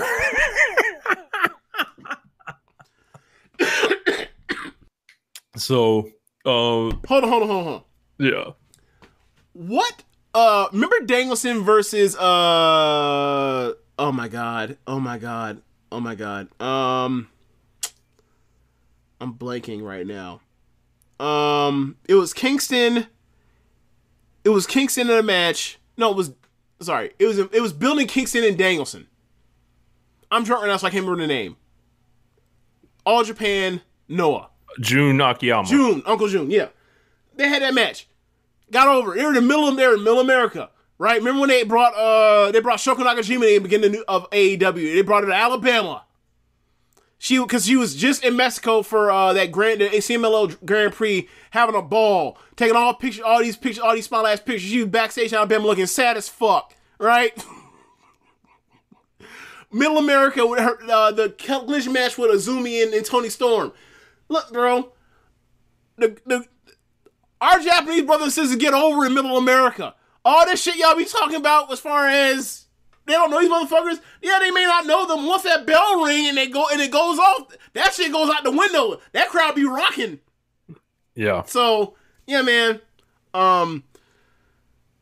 So yeah, I just think it's gonna be fun again. Like Ishii, another example. Ishii always gets over every time he's ever came to AEW. He's gotten over every single time. That nigga is 20-0 or some shit like that in AEW. Since he's here, can he just be in the C2 since he didn't do the G1? Oh my god, bro. If we get Azumi got over in Kentucky. That's a great point. That's what I mean. That's one of Middle America. Another example, bro. I tell you this right now. Azumi saved Tony Storm from learning how to wrestle in that character. Yeah, that was a turning point. Look, if we get an Ishii Okada C2 match, this is the rematch. Fuck, nigga. Like, oh my god, bro. Oh my god. Yeah. Look, a lot of more, proof that's like, hey man, these motherfuckers get over everywhere. I don't give like all that shit y'all talking about as far as who is. Look, it don't matter if you don't know who this person is. They get over in the ring. They got motion like that. So ding ding. Yeah. Right. And Ishii literally is like 20-0 in AEW. Music hit, you may not know, whatever else. All of a sudden, them elbows start flying, and then it's over. He gets you. He gets the crowd every time he's been in AEW. Up next, Adam Cole versus Malachi Black. Rich, take it away.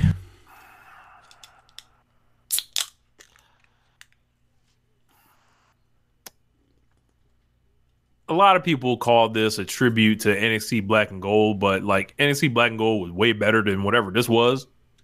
You know, thank you for saying that, Rich.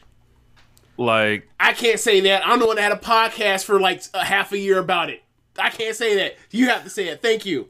So like these guys are presumably older and more beat up than they were then. Adam Cole is in a terrible drought for his career right now. Like, he looking like he ain't got it no more. This was the best wrestler in WWE in 2019. He was one of the best wrestlers in the world in 2019. In ring, not no character or whatever else. Bell to bell, he was one of the best wrestlers in North America. He looks like he's like the Monstars have stolen his powers. Like, his timing and instincts are shot. And it just looks like just absurd things happening. He kicks out of Malachi Black's finish at 1, I believe. Yep. Or not. He kicks out the finish. He does another like 1 count kick out. Yeah. Different time. My fault. But he does kick out the Malachi week Black's after finish. he already did a 1 count kick out. Yeah. I think the crowd was just like not really sure who to like really go up for. Obviously, when we saw this match, we thought something like interesting would be happening with the finish, and boy, oh boy, did we get something interesting with the finish. So like when I saw it originally happen, I was like, hold on, he did a clean job. And I was like laughing, right? Because it was like, then the more I thought about it, right? And I was like, this is a fake job. Because what did he do? Like, all right, Adam Cole. He's talking about afterwards. Yeah, after. Oh, yeah. It's like Adam Cole and Malachi Black have never interacted in this company, as Sir Sam pointed out. We know AEW, they like to pay tribute to different things that have happened throughout wrestling history. It's Kingston, all canon, whatever, Claudio. Right? Yeah, all that. There's a Right. bunch of those. But Christian and Copeland, yeah.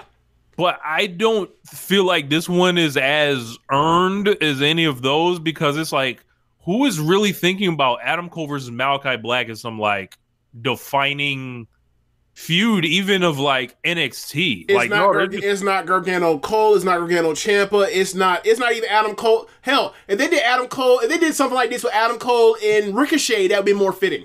Right. So I'm like, they just wrestled in the same company before. They weren't necessarily like rivals or anything like that. And they had one program they had one program. So like they're trying to put it over on commentary like this is like some long time rivalry. I'm like, not so much. So here's my question, right? Is there something from the indies we're not aware of? Could be. Right. But the thing is, could be, but most people know them as their time in NXT. Which they were promoting the match with black and gold coloring and like posters and shit like that online. Like they were clearly trying to tell us something. Right.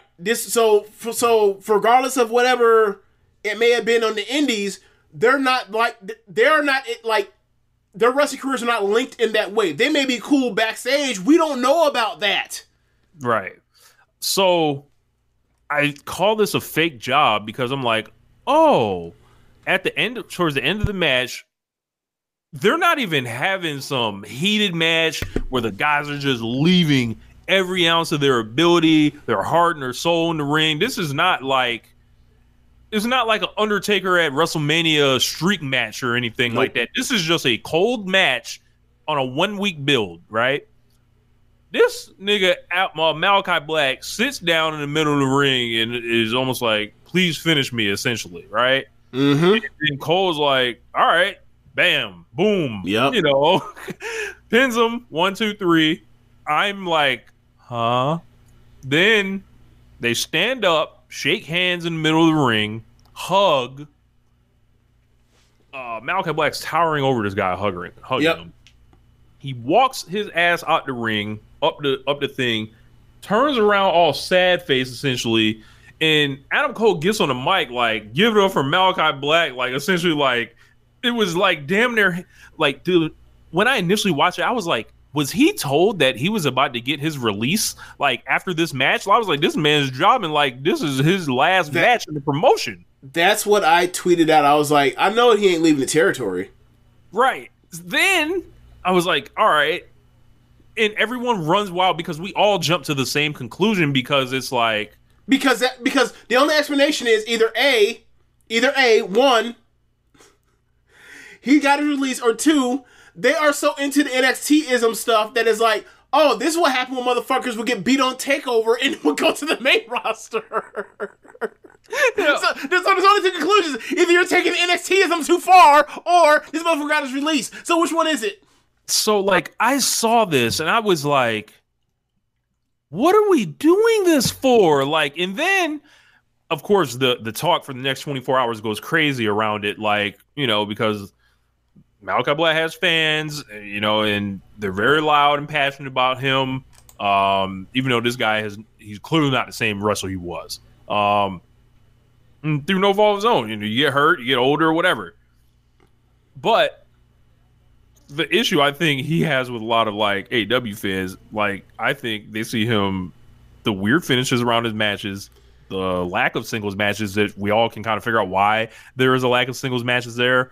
And he also like, he said a lot of alarming things on that stream that one time where it was like, oh, these are your ideas? Oh, we should never let you do any of those. He's talking back when he was when he first got to AEW, and he's talking about all his time at AEW. How he basically like, I kind of wish I didn't have to leave. They let me go. Do you remember that? Yeah, and then he was talking about how he wanted to work a program with Vince McMahon and all this other stuff, and I was like, oh no, like, and then like, that, you know, first off, that sounds fucking ridiculous. Now in retrospect, you want to work a program with Vince McMahon? So fans naturally run with this. Like, you want to get into the baby? You want to get doused in the baby oil? You want to get shit on, James? Oh my god! Well, so, look, I was making a Diddy joke, but sure, yeah, that too. So people that are tired of Malachi Black bury him for 24 hours or so. He's responding on Tumblr and all that because that's where he talks. And then like his fans are going up for him, and then he drops a video. And in this video, I didn't watch it, but it was relayed to me that he's basically like running out there like, yeah, essentially, y'all, nothing's wrong with me. I'm not injured. I'm not getting my release. Like, and basically, like, I get the feeling like people are telling me like he's basically like just taking it out on us or blaming us for the way we reacted to that shit that made no sense. Like, so it's like, no, man, I'm tired of this nigga, man. Pack him in a box, send him. I don't know where the fuck, you know, where he hangs out. So he did one of these things like, I can't believe that you would think that I would do this, even though I did this thing. Like, what other conclusion were we to draw for do this? Like, because what would be the point of it? Like, is this a babyface turn? Like, maybe that's the third door. Like, this is supposed to be a babyface turn for the House of Black. With Julia Hart returning as doing a cheerleader thing, and his mother and her evil self is in the stands, and it shoots an arrow at her former good self to turn her back evil again on Collision. That happened this weekend. Like, no, you're still heels. What the fuck are you doing? I saw this and I'm just like, between like the actual match with Cole and Black that they thought was the shit, clearly, both of them, like they thought was the shit, and probably especially Malachi Black. It did not come. We did not receive the art the same way they provided it. Let's just say that, you know, to be nice. So I saw this and I'm like, okay. And then I'm like, hey, Dr. No Lariat wonder we don't see Malachi Black on TV often. Hey, so okay, Dr. Lariat said something very he said something vile, but after that he had a fourth door that actually could make some sense. What if this is him being called down? You know, we point out like he's turning babyface or he's turning heel or he's getting released, right? Those are three options. What if he's getting called down to Ring of Honor? Stay away from Chris Jericho. No, sorry. So sorry. Yeah, man. Shames Nova. You should be ashamed of yourself. You see what he said? Man, baby oil mist. That's crazy. He should spit baby oil as mist. That is insane. That's nuts. You know what? I'm gonna say something that's going to incriminate myself. I'm not going to say anything. I'll leave it alone. I'll be quiet. We're gonna move on. We're gonna right on along. We're not gonna talk about baby oil at all. We're gonna move on. Adam Cole versus Malachi Black, a weirdly worked match, or a match that's like a 2.5 special, a weird finish, a weird post match, and then a weird afterward match on the next day on Twitter and all that. And I don't know what this did for anyone on here, except made that everyone forget that Malachi Black lost clean, but it wasn't really about Cole beating him. That was the reason it was a fake job. Right. So you know like how Adam Cole these last 2 weeks, right? The Buddy Matthews match with the, fake injury stuff and kicking out at one, everything, like objectively speaking, like these two matches are like 3-star matches. But like you look at the cage match scores and you see like the number of people that are hate voting these things. People and it's so like, bro, like you see like the top 2 scores both are like, 7s and 6s or whatever else, or even 5s, and like all of a sudden the next highest scores are like 2s. Like people are fed up with them, or fed up with Adam Cole right now. And Adam Cole just got back, and that's eerily similar to Britt. Eerily similar, but his matches are better than Britt's. Even with the parts that I hate about him, he's still a better wrestler than Britt. Now what I will say is this. Yeah, they're doing House of Black versus FTR this week on Dynamite. You would think this would have got Malachi Black off TV. Fuck. Like, say that for Saturday, man. Y'all what 2 members of House of Black though? Malachi Black and Buddy Matthews. Oh wow. Huh. Well, I don't think it's going to time limit draw. I think that's when Julie just comes back and screws one of them to get the W. I mean, that's why they did the vignette thing of her coming back. She's coming back soon. Yeah. Yeah, like I mean, that's right up the WWE-ish window of like how they return people. We'll see. I mean, I'll find out because I don't watch Collision no more, bro. Danielson retired. Did you? Danielson retired. Ain't no reason. I'm good. Like I'll check. I'll try to find the highlights if I can. But no, I'm not watching Collision no more. First off, what have I said since day one, Rich? What have I said about? I want you to repeat what I've said about Collision since day one. Collision should not exist. It shouldn't exist. One of my favorite wrestlers of all time is retired. He's no longer having to be the anchor of that show. I'm done. Unless there is something. Look. They have done stuff. Look, what was the match they teased that they put on there this weekend or next weekend? Then they teased some like what matches? Some Leo Rush match? Isn't there a Leo Rush swerve match coming or something like that? That's on Dynamite this week. Okay. But like every so often they'll give you some match where it's like, you nasty Tony Khan. You trying to get me to watch Saturday. I'm not watching on Saturdays. I'm not doing that. So yeah, man, it is what it is. Hey, we're going to have Anna Jay versus Mariah, no DQ. We're going to see somebody run the blade. I can tell you this right now. That is not a match that will convince me to watch on Saturday. Not happening. No JBWWR? I'm sorry, say that again? The JBWWR? Look, man, I almost wore a TLC shirt this weekend on this show. Or not this week, but on this show. I'm sorry, I'm drunk. For y'all, so I've drank 1, 2, 3, 4, 5, 6. I've drank 6 cans of Mike's Twisted Tea. I'm drunk right now. So look, I'm telling you this right now. That's insane. Hey man, this is no joke. Hey, excuse drink. It's Veterans Day. It's Veterans Day. But what I will say to you is this. Look, man, I'm not watching no goddamn was it? Let me say that again. Yeah, I'm not watching no Anna Jay, Mariah May, no DQ match. I don't give a damn how well I like that promo that Mariah made when she buried the shit out of Anna Jay underneath the sun. I'm not watching it. It's on Saturdays. It shouldn't exist. Take your money. I'm not watching. Oh, so after that, yeah, I can't believe they did that.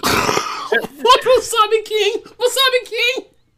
So yo, watch that malt liquor. What malt liquor? What? I didn't say I was drinking Coke 45. What the fuck is going on? Well, you remember Black Dynamite, you know. Oh my gosh. So MJF basically comes on the screen, said, you know, Roddy's got 2 more to go. Cole's got 1 more win. They're doing this whole shit that I don't care about. Fuck this entire program, man. I don't. Right, so you gotta let me know. Like, all right, so they've done the 2 matches with Adam Cole. Like, what has like Roddy done on Collision? I'm assuming to catch up. Has he done anything to catch up, or has he done anything? Mortos. Who do you face? I think he fought Mortos, or he's gonna fight Mortos. One of the 2. So he still has to catch up, in theory. Yeah, like. But if he but I think they're gonna fight each other at the end. The pay-per-view's on the 23rd, right? Yes. So we only have 2 more episodes Dynamite left, right? Yes. Okay.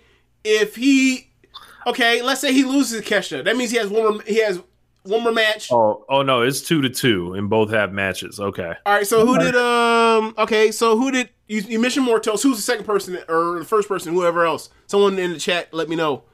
Yeah, fill us in chat. Shane Taylor. Okay. So they out. Okay, that's nasty work. Okay, fair enough. So, look, man, can we just blame MJF for all this? Yes. All right, thank you, because it's like they're doing this, and it's like one of these people gonna turn on each other, and I halfway expected it to be like, hey, we got they're gonna have the Undisputed Kingdom turn on Adam Cole to be the next faction that MJF has, and Adam Cole has to go through all of them to get to MJF eventually anyway. Like, whatever, fine. But yeah, man, just I don't care. I don't care because first off, why are these guys teaming up for a 4v1 on the heel? It's just fundamentally bad. Or optically is bad. Like, I understand MJF's a fuck nigga, but I don't care. Adam Cole was a piece of shit too. He was doing the devil stuff. He just showed back up. Slash Eyes brings up a good point. If they drag this into 2025, I will go crazy. If they drag this in 2025, never mind. I was going to say something outrageous. I was going to say something along the lines of like, I need to be a part of. You know, I'm not even going to say it out loud. I was going to ask the administration to do me a favor. I'm not going to ask the administration to do me a favor. I'm going to leave it alone and move on. So they're setting up a Full Gear 4-way contender series with the tag teams. This does not inspire confidence. But this is easy first defense, I assume, for Private Party, but we'll see how it goes. Renee's backstage with Jay White, asked him about the stuff Hangman was saying about him last week. White was running down what Paige said. Hangman Page jumped into the atmosphere and then started brawling with him. Page beat down a security guard. White grabbed a chair and tried for a big swing, but Page tackled him into the barricade. They started fighting all over. Page then trapped White's ankle between the railing. He was going to use a chair on it until Juice Robinson came out to make the save. White got free and brawled with Page into the ring, but Page ran into the crowd and he was limping. White took the mic, begged for Hangman to tell him what he's going to do to him at Full Gear.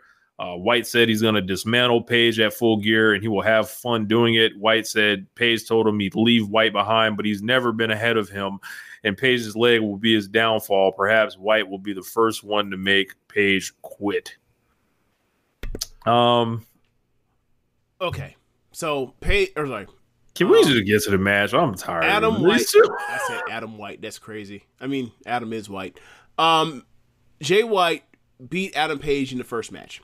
Yep.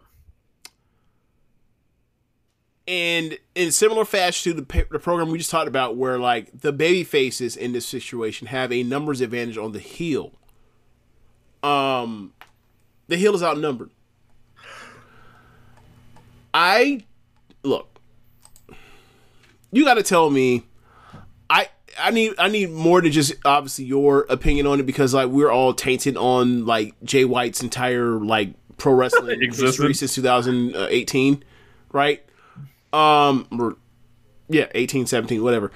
Like, are there people that actually think he's some type of inspiring, compelling babyface, or is he just the same heel he always was, except people cheer him now because they say guns up? I don't know what the difference in his character is.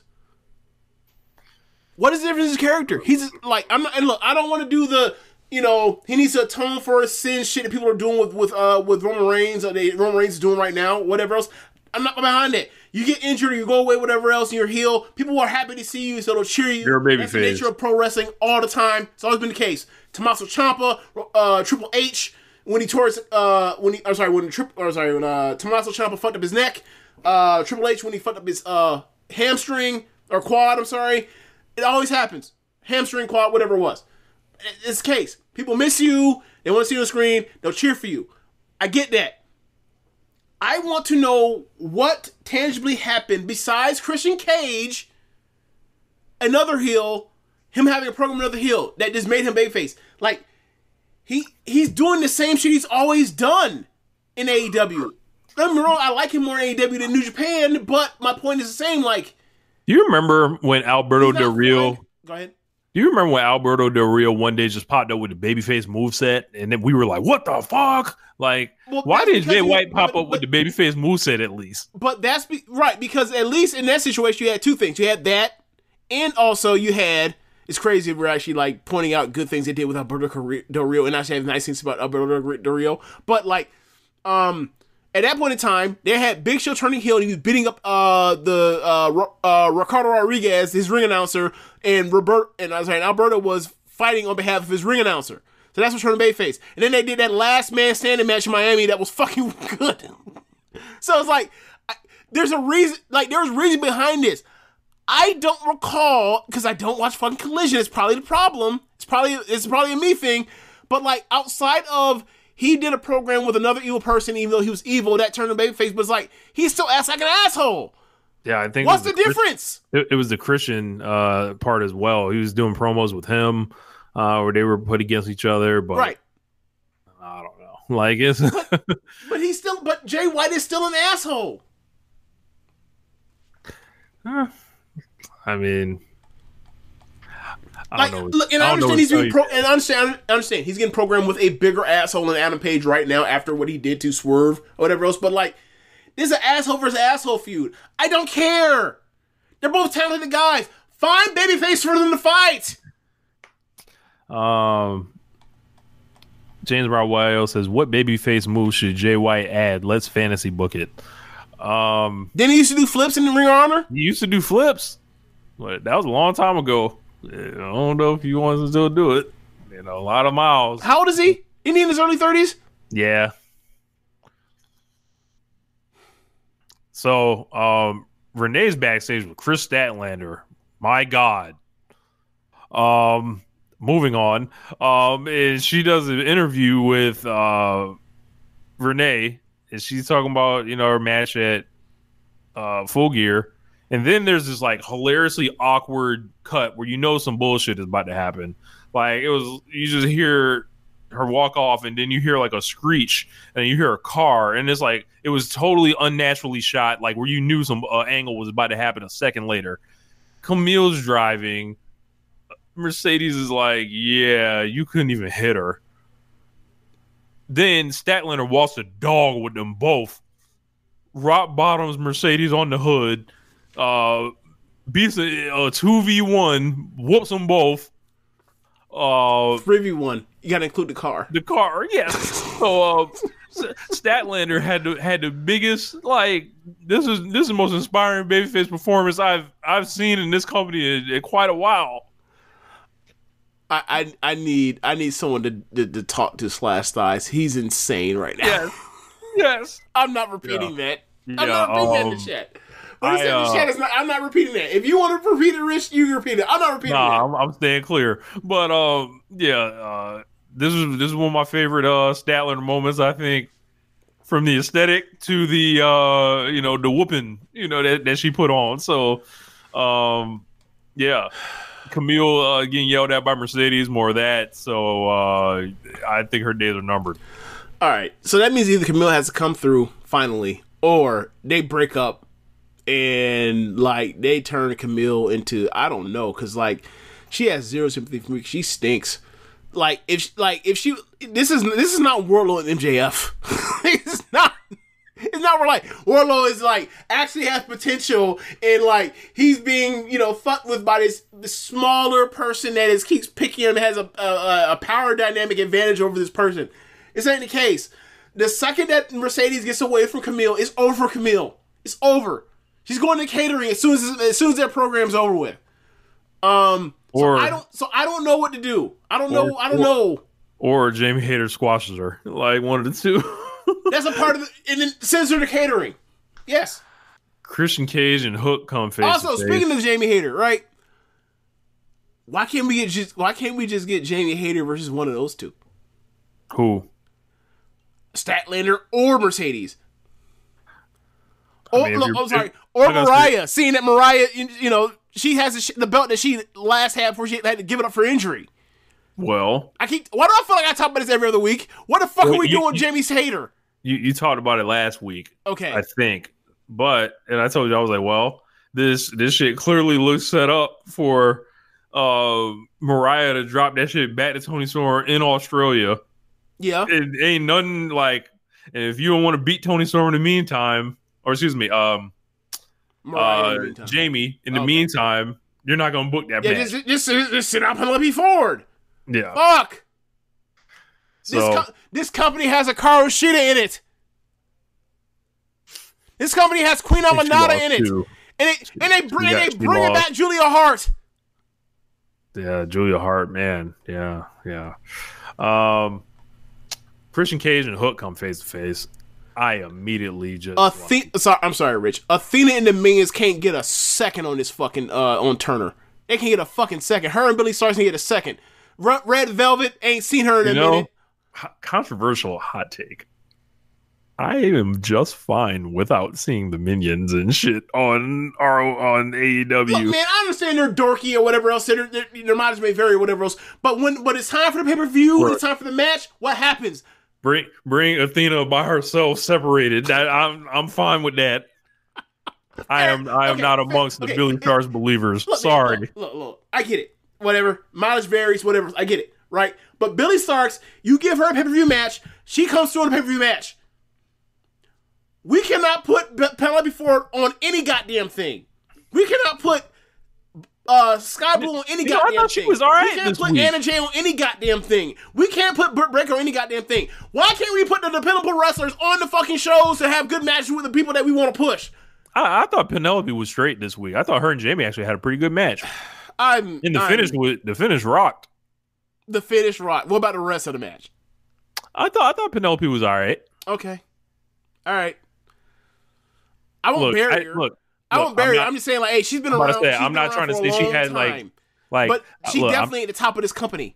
I was gonna say, I'm not saying she had no 4-star match like people were trying to say in 2020. Like, oh god. But Christian Cage and Hooker face to face. Cage held up the contract. There's security out there. It's the entire Don Callis gimmick of the security force. Another Hook segment. Nick Wayne, Kip Sabian, Christian. I don't care, bro. I don't, man. I don't. We have the Don Callis faction with their fourth best member. I'm sorry, their fifth best member is probably Mark Davis. Right? That's number 5 member in I'm sorry. Well, no, I'm sorry. No, he's not with them. Sorry.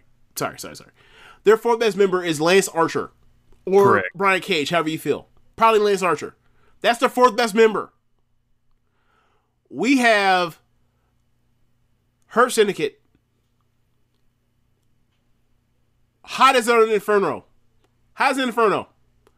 We have Death Riders. Hot as an Inferno. We have the Elite right now. One of the most talented factions we've ever seen, given the 4 that they have, right?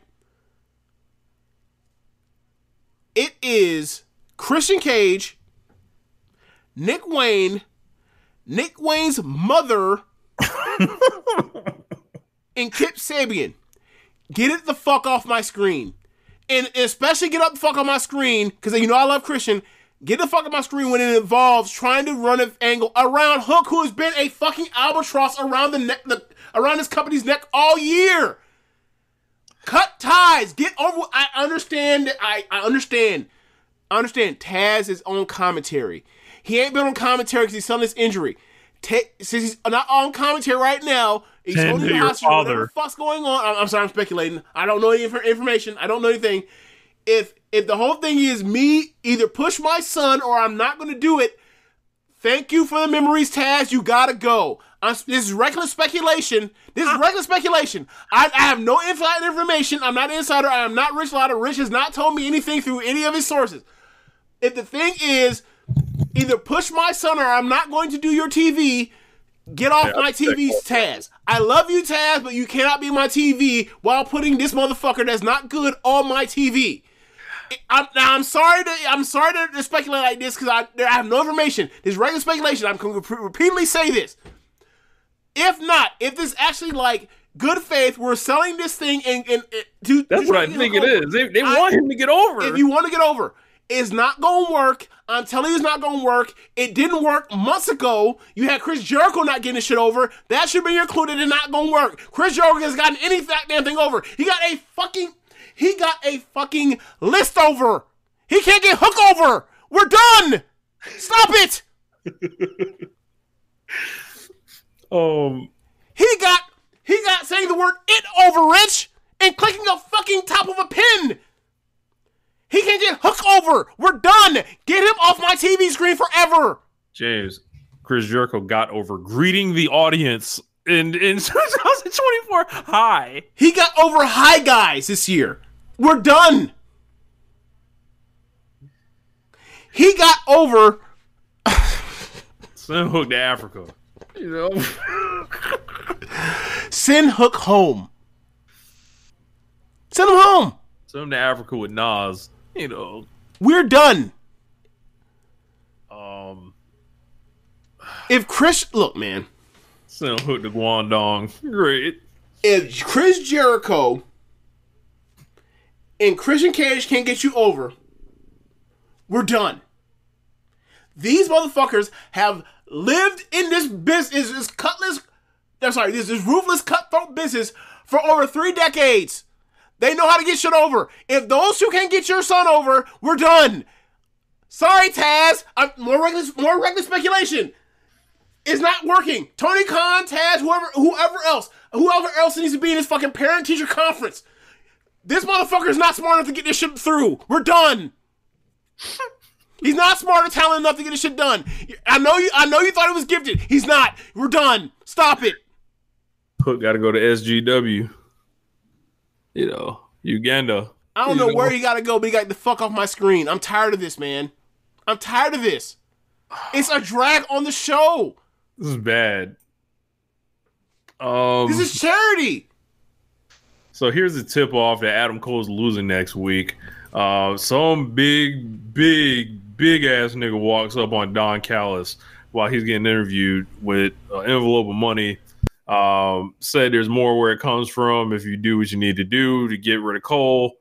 But if not, there's going to be more gentlemen that look like this guy coming to see you. Callis takes the money. That guy apparently wrestles for the same promotion Warlow did, I think. You know. Wait. Yeah. So are you trying to suggest that they just breed big niggas off trees? Yeah. All right. IWC Pittsburgh. Look, you better be careful. They might be WWID in a minute. But yeah. You know what? I was playing that before we fucked up the intro when you cut me off at the beginning of the show. I was going to introduce you by saying like we've been saying that Rich Lion's been WWID'd, but I left that shit alone because we had to go straight to talking about the bullshit with Trump. So yeah, you got spared, Rich. Maybe next week. But yeah, this is your tip off that Adam Cole is losing to Takesha. If Adam Cole beats Kenosi and Takesha, the company needs to be ended. I won't go that far, But I'm not worried about it at all. If Takeshita loses, I would not be happy. And honestly, look, given the story, like if Takeshita beats Adam Cole and Adam Cole fails, I'm not happy with the story either. Because like, well, what's the point of all of this? Well, what are we doing? What's really good? Y'all gonna do Roger Strong and MJF, right? Which probably be a better match. But then it's like y'all just stretching it out. But it's basically because eventually we got to do Cole and MJF. Yeah, because the whole thing is like ultimately like the thing that most people want to see this is Adam Cole for some reason after being the devil, like wants to get his hands on Adam Cole. So he fails and he faces his friend, and I assume the friend turns on him. So then ultimately, like, it still turns into MJF with a faction again, and then Adam Cole has to go through up the pyramid of Mortal Kombat to get to Shang Tsung, which is MJF again. Man. I don't give a fuck. Get it off the screen. There are certain things in AEW where I'm interested to see where it goes. Adam Cole, MJF, don't care. Christian Cage and Hook, don't care. Jay White and Adam Page, after Adam Page was out here doing some of the best work in the company's history, don't care. Yeah. Then we got the aforementioned Hayter and Ford match. So I like the setup for the finish. She needs to keep that. That shit makes it look like it can come out of nowhere. Played a video for the Mina. So she's returned to AEW. I'm assuming that's when they do the match now. They're finally doing the match. I would assume so. Her and Mariah. They've waited. Do you think they waited too long, or do you think they have an angle to get people to care again? I think she's gonna wrap. Essentially, she's wrapping up this Anna Jay feud, and then just rolls right into that. But what I'm saying is, do you think they have an angle in their back pocket to get people to care again in the way they would have cared about it if it's happened like a month ago, 2 months ago? She might save Anna Jay, like when she's getting busted a white meat, because she cool with Anna Jay. That's true. Okay. So, then they played a video package for Kazuchika Okada. Jim Ross said, he's fucking awesome. Jim Ross called him one of his favorite talents in wrestling. He said most people were knowledgeable, have him in their top 5 wrestlers of all time.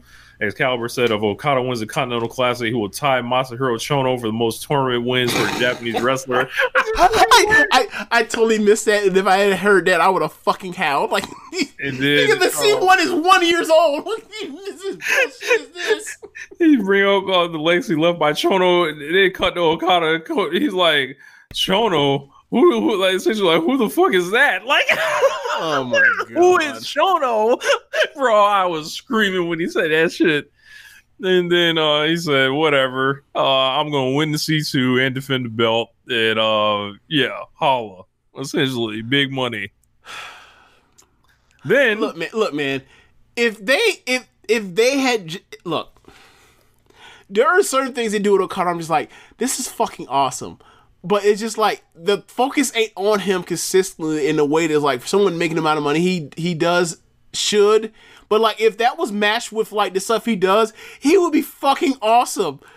Like, bro, it's so funny because like Masahiro Chono has called hundreds of Okada's matches, so it's like it's so funny that when people I don't know if people know it. Like they got to communicate that. We know it because he's always on. It's always Chono and Liger out there at ringside at them big New Japan shows doing commentary. That's just fucking hilarious. What do you mean you don't know who Chono is? I would hope at least for the Japanese language people that watch AEW, that Chono's on commentary reacting to this and being like, are you serious? Like, he doesn't know who I am. So you know like, when I they have do pictures with him. So you know in New Japan World when they do the Japanese translation, like they'll have a wrestler and like sometimes it'll be Shingo, sometimes it'll be like Desperado or whatever else. Like, bro, can you imagine if Shingo heard him say that? He'd be like, wait, what? Who is Chono?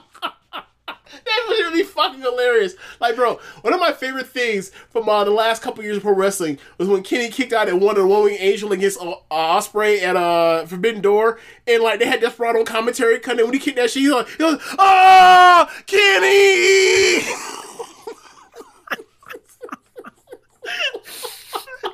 Like, bro, like Japanese commentary is better than English commentary. I don't even speak Japanese. I don't speak a lick of Japanese. The passion is just there. It's fucking hilarious. So yeah, man. Where do we go from here? Main event. So we got Kenosuke Takeshita and Kyle Fletcher, and then Ricochet come out and he had a mystery partner. And his mystery partner was the returning Will Hobbs. Yeah. So big reaction for Powerhouse Hobbs coming out. I was happy to see him. I was totally 100% caught off guard by this, and then I was like, I thought his injuries were way more severe than when it happened. I thought it was way more severe than only being out for. Remember, it happened like right before Forbidden Door, right? Right, yeah, right before it. I thought he was going to be done. I thought we weren't going to see him for another year. I think we were going to see him till next summer. So I was happy to see him. Yep. He got a great reaction, and I think he looked like really good. Like he's 100% back. He looked the same. So like, just the charisma leapt off the screen. Like, you know, he looked like he's somebody that should get some type of motion going in the company. I like the Ricochet and Hobbs team. They ended up getting a win over Takeshita and Fletcher. Now, this was just full of so many big moves and great sequences. And this match ruled. Go out of your way to see this. One thing we've always known about Hobbs is like in tag team matches, he's good as fuck.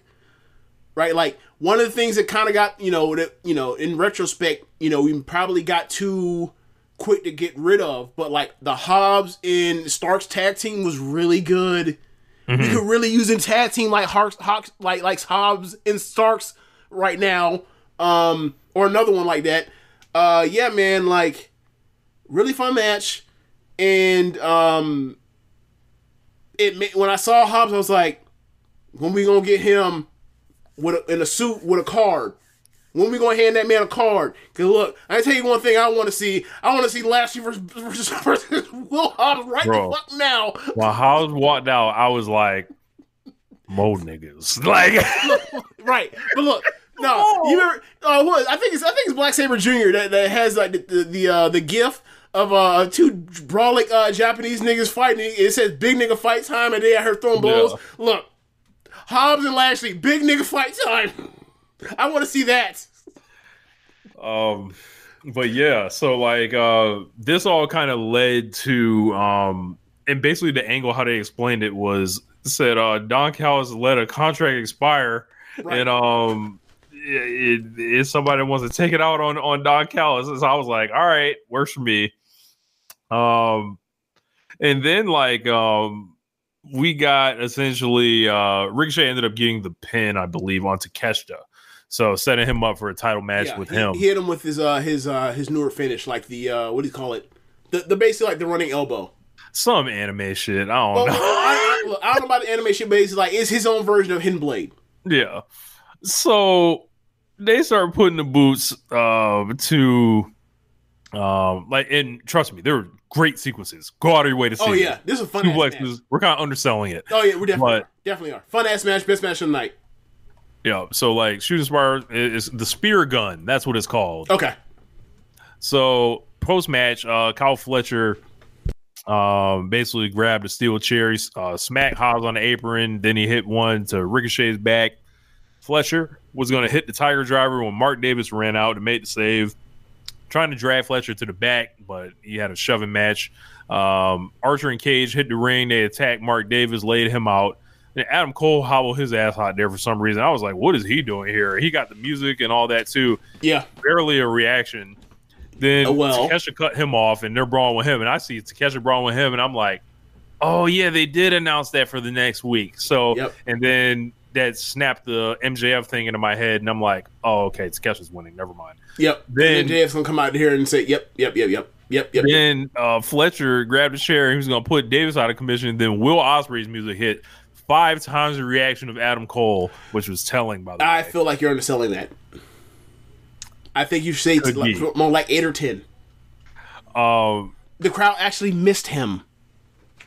A godlike ovation for which Ospreay also came to my point about taking doing these injury for the top babyface in this company at this point of 2024 anyway, for to have Ospreay off selling his injury for weeks, to have Swerve off selling their injury for weeks. That came at a cost. I understand they're not actually tied to, the Death Riders thing, but it's it's a war for almost like the placement of the company or for the status of the company right now, because they're facing all the babyface baby faces, and the baby faces are underwhelming compared to what Death Riders are. And it's like, where are these guys? Obviously, they're being off this, and they're coming back to face other people to side quest with that. But it's like, I think this would be more, I think this could have been more effective if it was like one of those guys was involved, But whatever, we are where we are. Orange Cassidy is doing great right now. Or I really like the Orange Cassidy thing, especially at the promo we cut the week before. But it stuck to me. It stuck with me. It's like, whatever's going on, we need Swerve and Will Ospreay back on this TV, and the sooner the better. We need fucking Kenny Omega on this show too. Instead of fighting Gabe Kidd to sell his match in a couple months in Japan. How do you think they square? How do you think they square all of this stuff with like Death Riders, the Elite, Kenny Omega? How do you think they? I don't know. It's really everything's on the table. Like once they did that shred papers angle thing, I'm intrigued. They got to tell me where we're going at this point. I don't even know what to be like. Did you make some type of backroom deal with Moxley where it was like you gave him some bad paperwork or something, or that he found out about? I don't know. Well, I mean, as far as like, all right, they took Kenny Omega off. Okada and the Elite took Omega off TV. And obviously, they had Jack Perry doing V triggers and shit. He has to go bucket them. Yeah. But the biggest force in the promotion right now is Jon Moxley.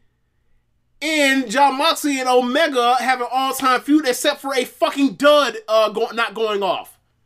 So there's a lot of stuff that needs to be solved and figured out as far as like how they're going to deploy the Kenny Omega bomb when he comes back. Whatever it is, I'm sure it's going to be unfulfilling. So I'm in no rush. You think it's going to be unfulfilling for real? I feel like there's a lot of stuff. I think there's a lot of stuff to play with. I'm just interested to see, like, in your mind, like, where do you think it goes? It's just I feel like if they wanted to position Kenny Omega the way he should have been positioned, he would have already been like pushed as such in the previous 5 years in this company. And I'm just like, wait, so you don't think he's ever pushed like when he was a champion in 2021? You don't think he was a top champion? It was all right. It was a great, like, he was doing great work. Do you think it's because he was a heel? I don't know. It was just like, I think that. Or do you think it was like this all in service of Adam Page? What's up? Or you feel like, well, it really wasn't his story. It really wasn't about him. Like, it was. There's something to that. That's true. And it was just like, when are you going to be pushed as the man? It's not going to happen. All right. So I'm just like, whatever. Come back, fight Jack Perry, wrestle Okada, fight a couple new people you never faced before. But like, I'm not holding my breath for them to be like, you're the man, run with the ball, be the babyface, be the biggest star. I've let that walk out the door. Well, I'm not even necessarily about being the biggest star, but it's like there's so much stuff for him to play with as far as like him coming back. Whatever his interaction is going to be with Ospreay, as far as like a reconciliation or a meeting of the minds, as far as the real get back on Callis. There's the Moxley stuff, right? There's also the whatever is going to happen with Okada and the Elite. Like I feel like there are three major programs all at play whenever he comes back. So, like, whether or not he's a champion or he's a top guy or he's the ace or whatever else, like, that's, to me, like, that's not actually, like, the most important thing on it. It's like, he has 3 awesome storylines to go through if they do it. And it's like, he's coming back relatively in the next few months. So it's like, how are they positioning the rest of the chessboard for when, the king, the queen, or whatever else on the chessboard comes back? I feel like you move everything out to like, if the way that I think he is seen, they'll fit him in where he fits, right? Uh-huh. But I feel like if you have Kenny Omega, you should be rearranging the chessboard altogether. but they never do that. So I'm like, okay, I get you. You know, because also another like the injury fucked up a lot of stuff. Because they had a whole year of like, you know, the Elite turned evil. Would him and Hangman have reconciled? There was a lot of stuff with the injury like fucked up storyline, potential storylines that maybe they can get back to it over else. But like, Hangman seems too far gone to try to like. If Kenny Omega was the person to save him, that's kind of like, really? Because he saved him last time too, and then the fucker turned on him because he was jealous of him. And then the person they end up, and then ultimately the person they say like, well, no, we'll just boo Hangman. Like, what? I watched all this in 2019. Like, Kenny Omega saved this man. He turned on him. Y'all cheer for the other guy. It's like, whatever. We're just doing what we want, but whatever. Like, our point is like, there are so many cool things for Kenny Omega to do when he comes back, and it's like look how to return other people. I'm not. Yeah, but I'm saying like, I'm not sure inspire exactly. Confidence. Like, look how they return Adam Cole and MJF. Like, it's just like, oh, like they just doing shit. But then again, here's the thing, right? And I know Adam Cole is not Kenny Omega. I understand. Yeah, but there's also a part of like, there's also a part where it's like, well, MJF's the bigger star. MJF's better as a heel. We gotta turn him heel. But it's like, hey man, have you ever watched Adam Cole's career? When has he ever been better as babyface? And so now we're here. This is where we are right now. The real answer would have been, hey, we just had one of the worst storylines in the history of this promotion. We're never putting you two together to interact ever again. They just said, we're going to go right back to it. That was their mistake. They should have never done that. The real answer, fucking forget it. Right.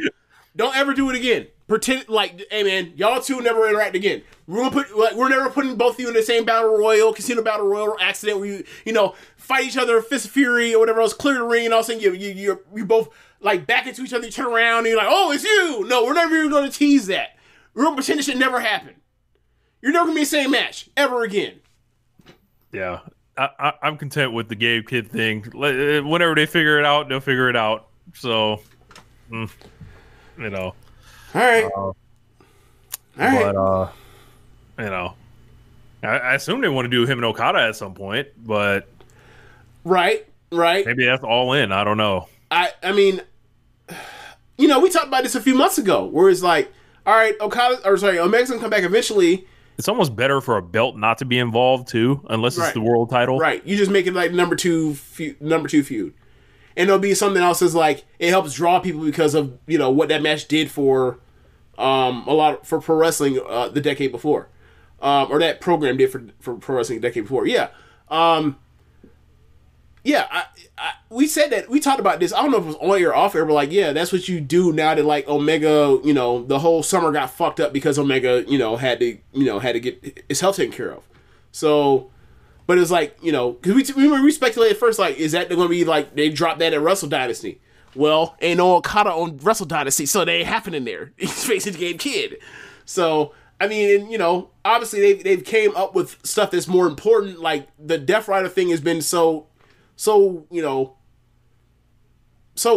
so the top of the, card or whatever else, where it's like, they ain't got to do that right now.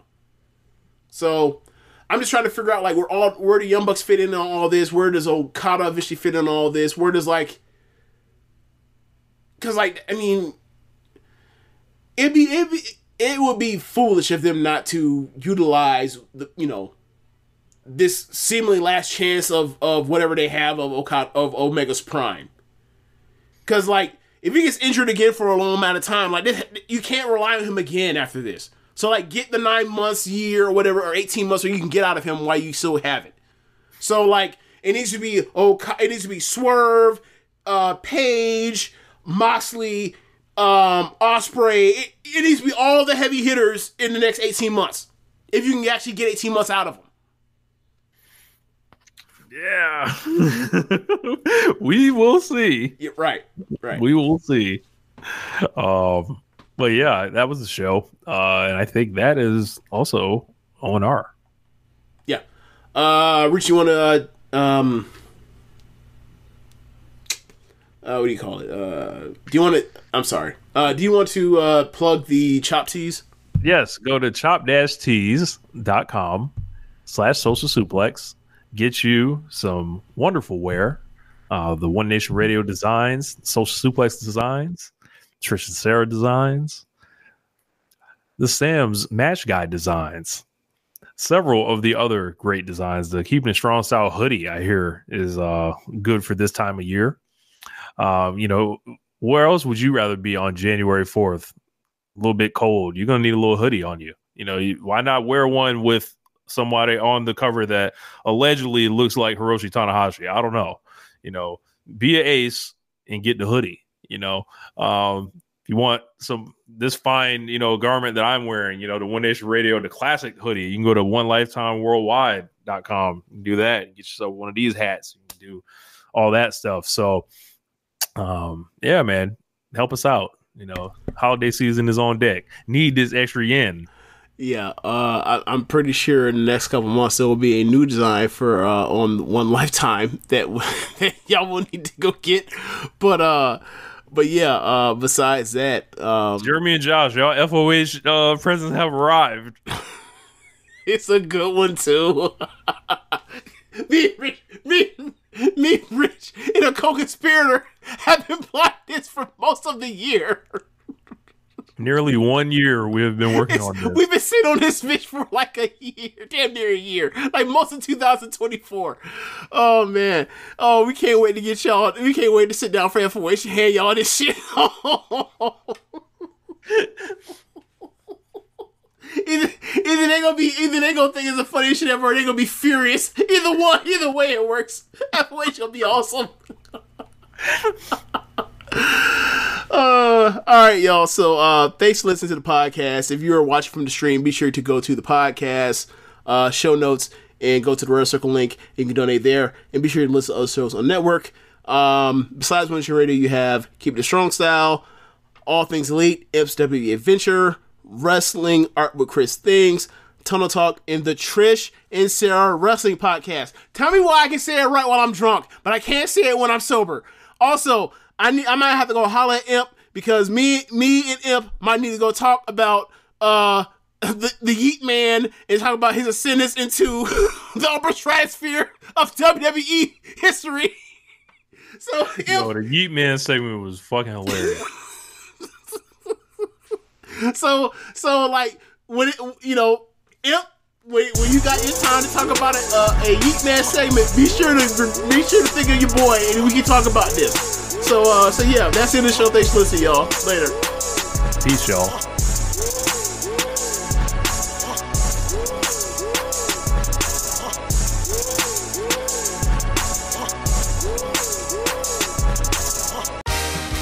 Black Friday is coming, and for the adults in your life who love the coolest toys, well, there's something for them this year too.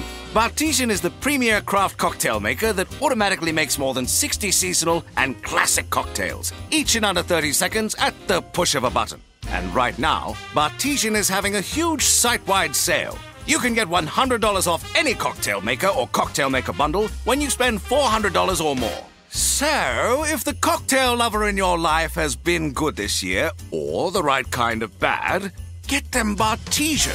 At the push of a button, make bar-quality cosmopolitans, martinis, Manhattans, and more. All in just 30 seconds. All for $100 off. Amazing toys aren't just for kids. Get $100 off a cocktail maker when you spend $400 through Cyber Monday.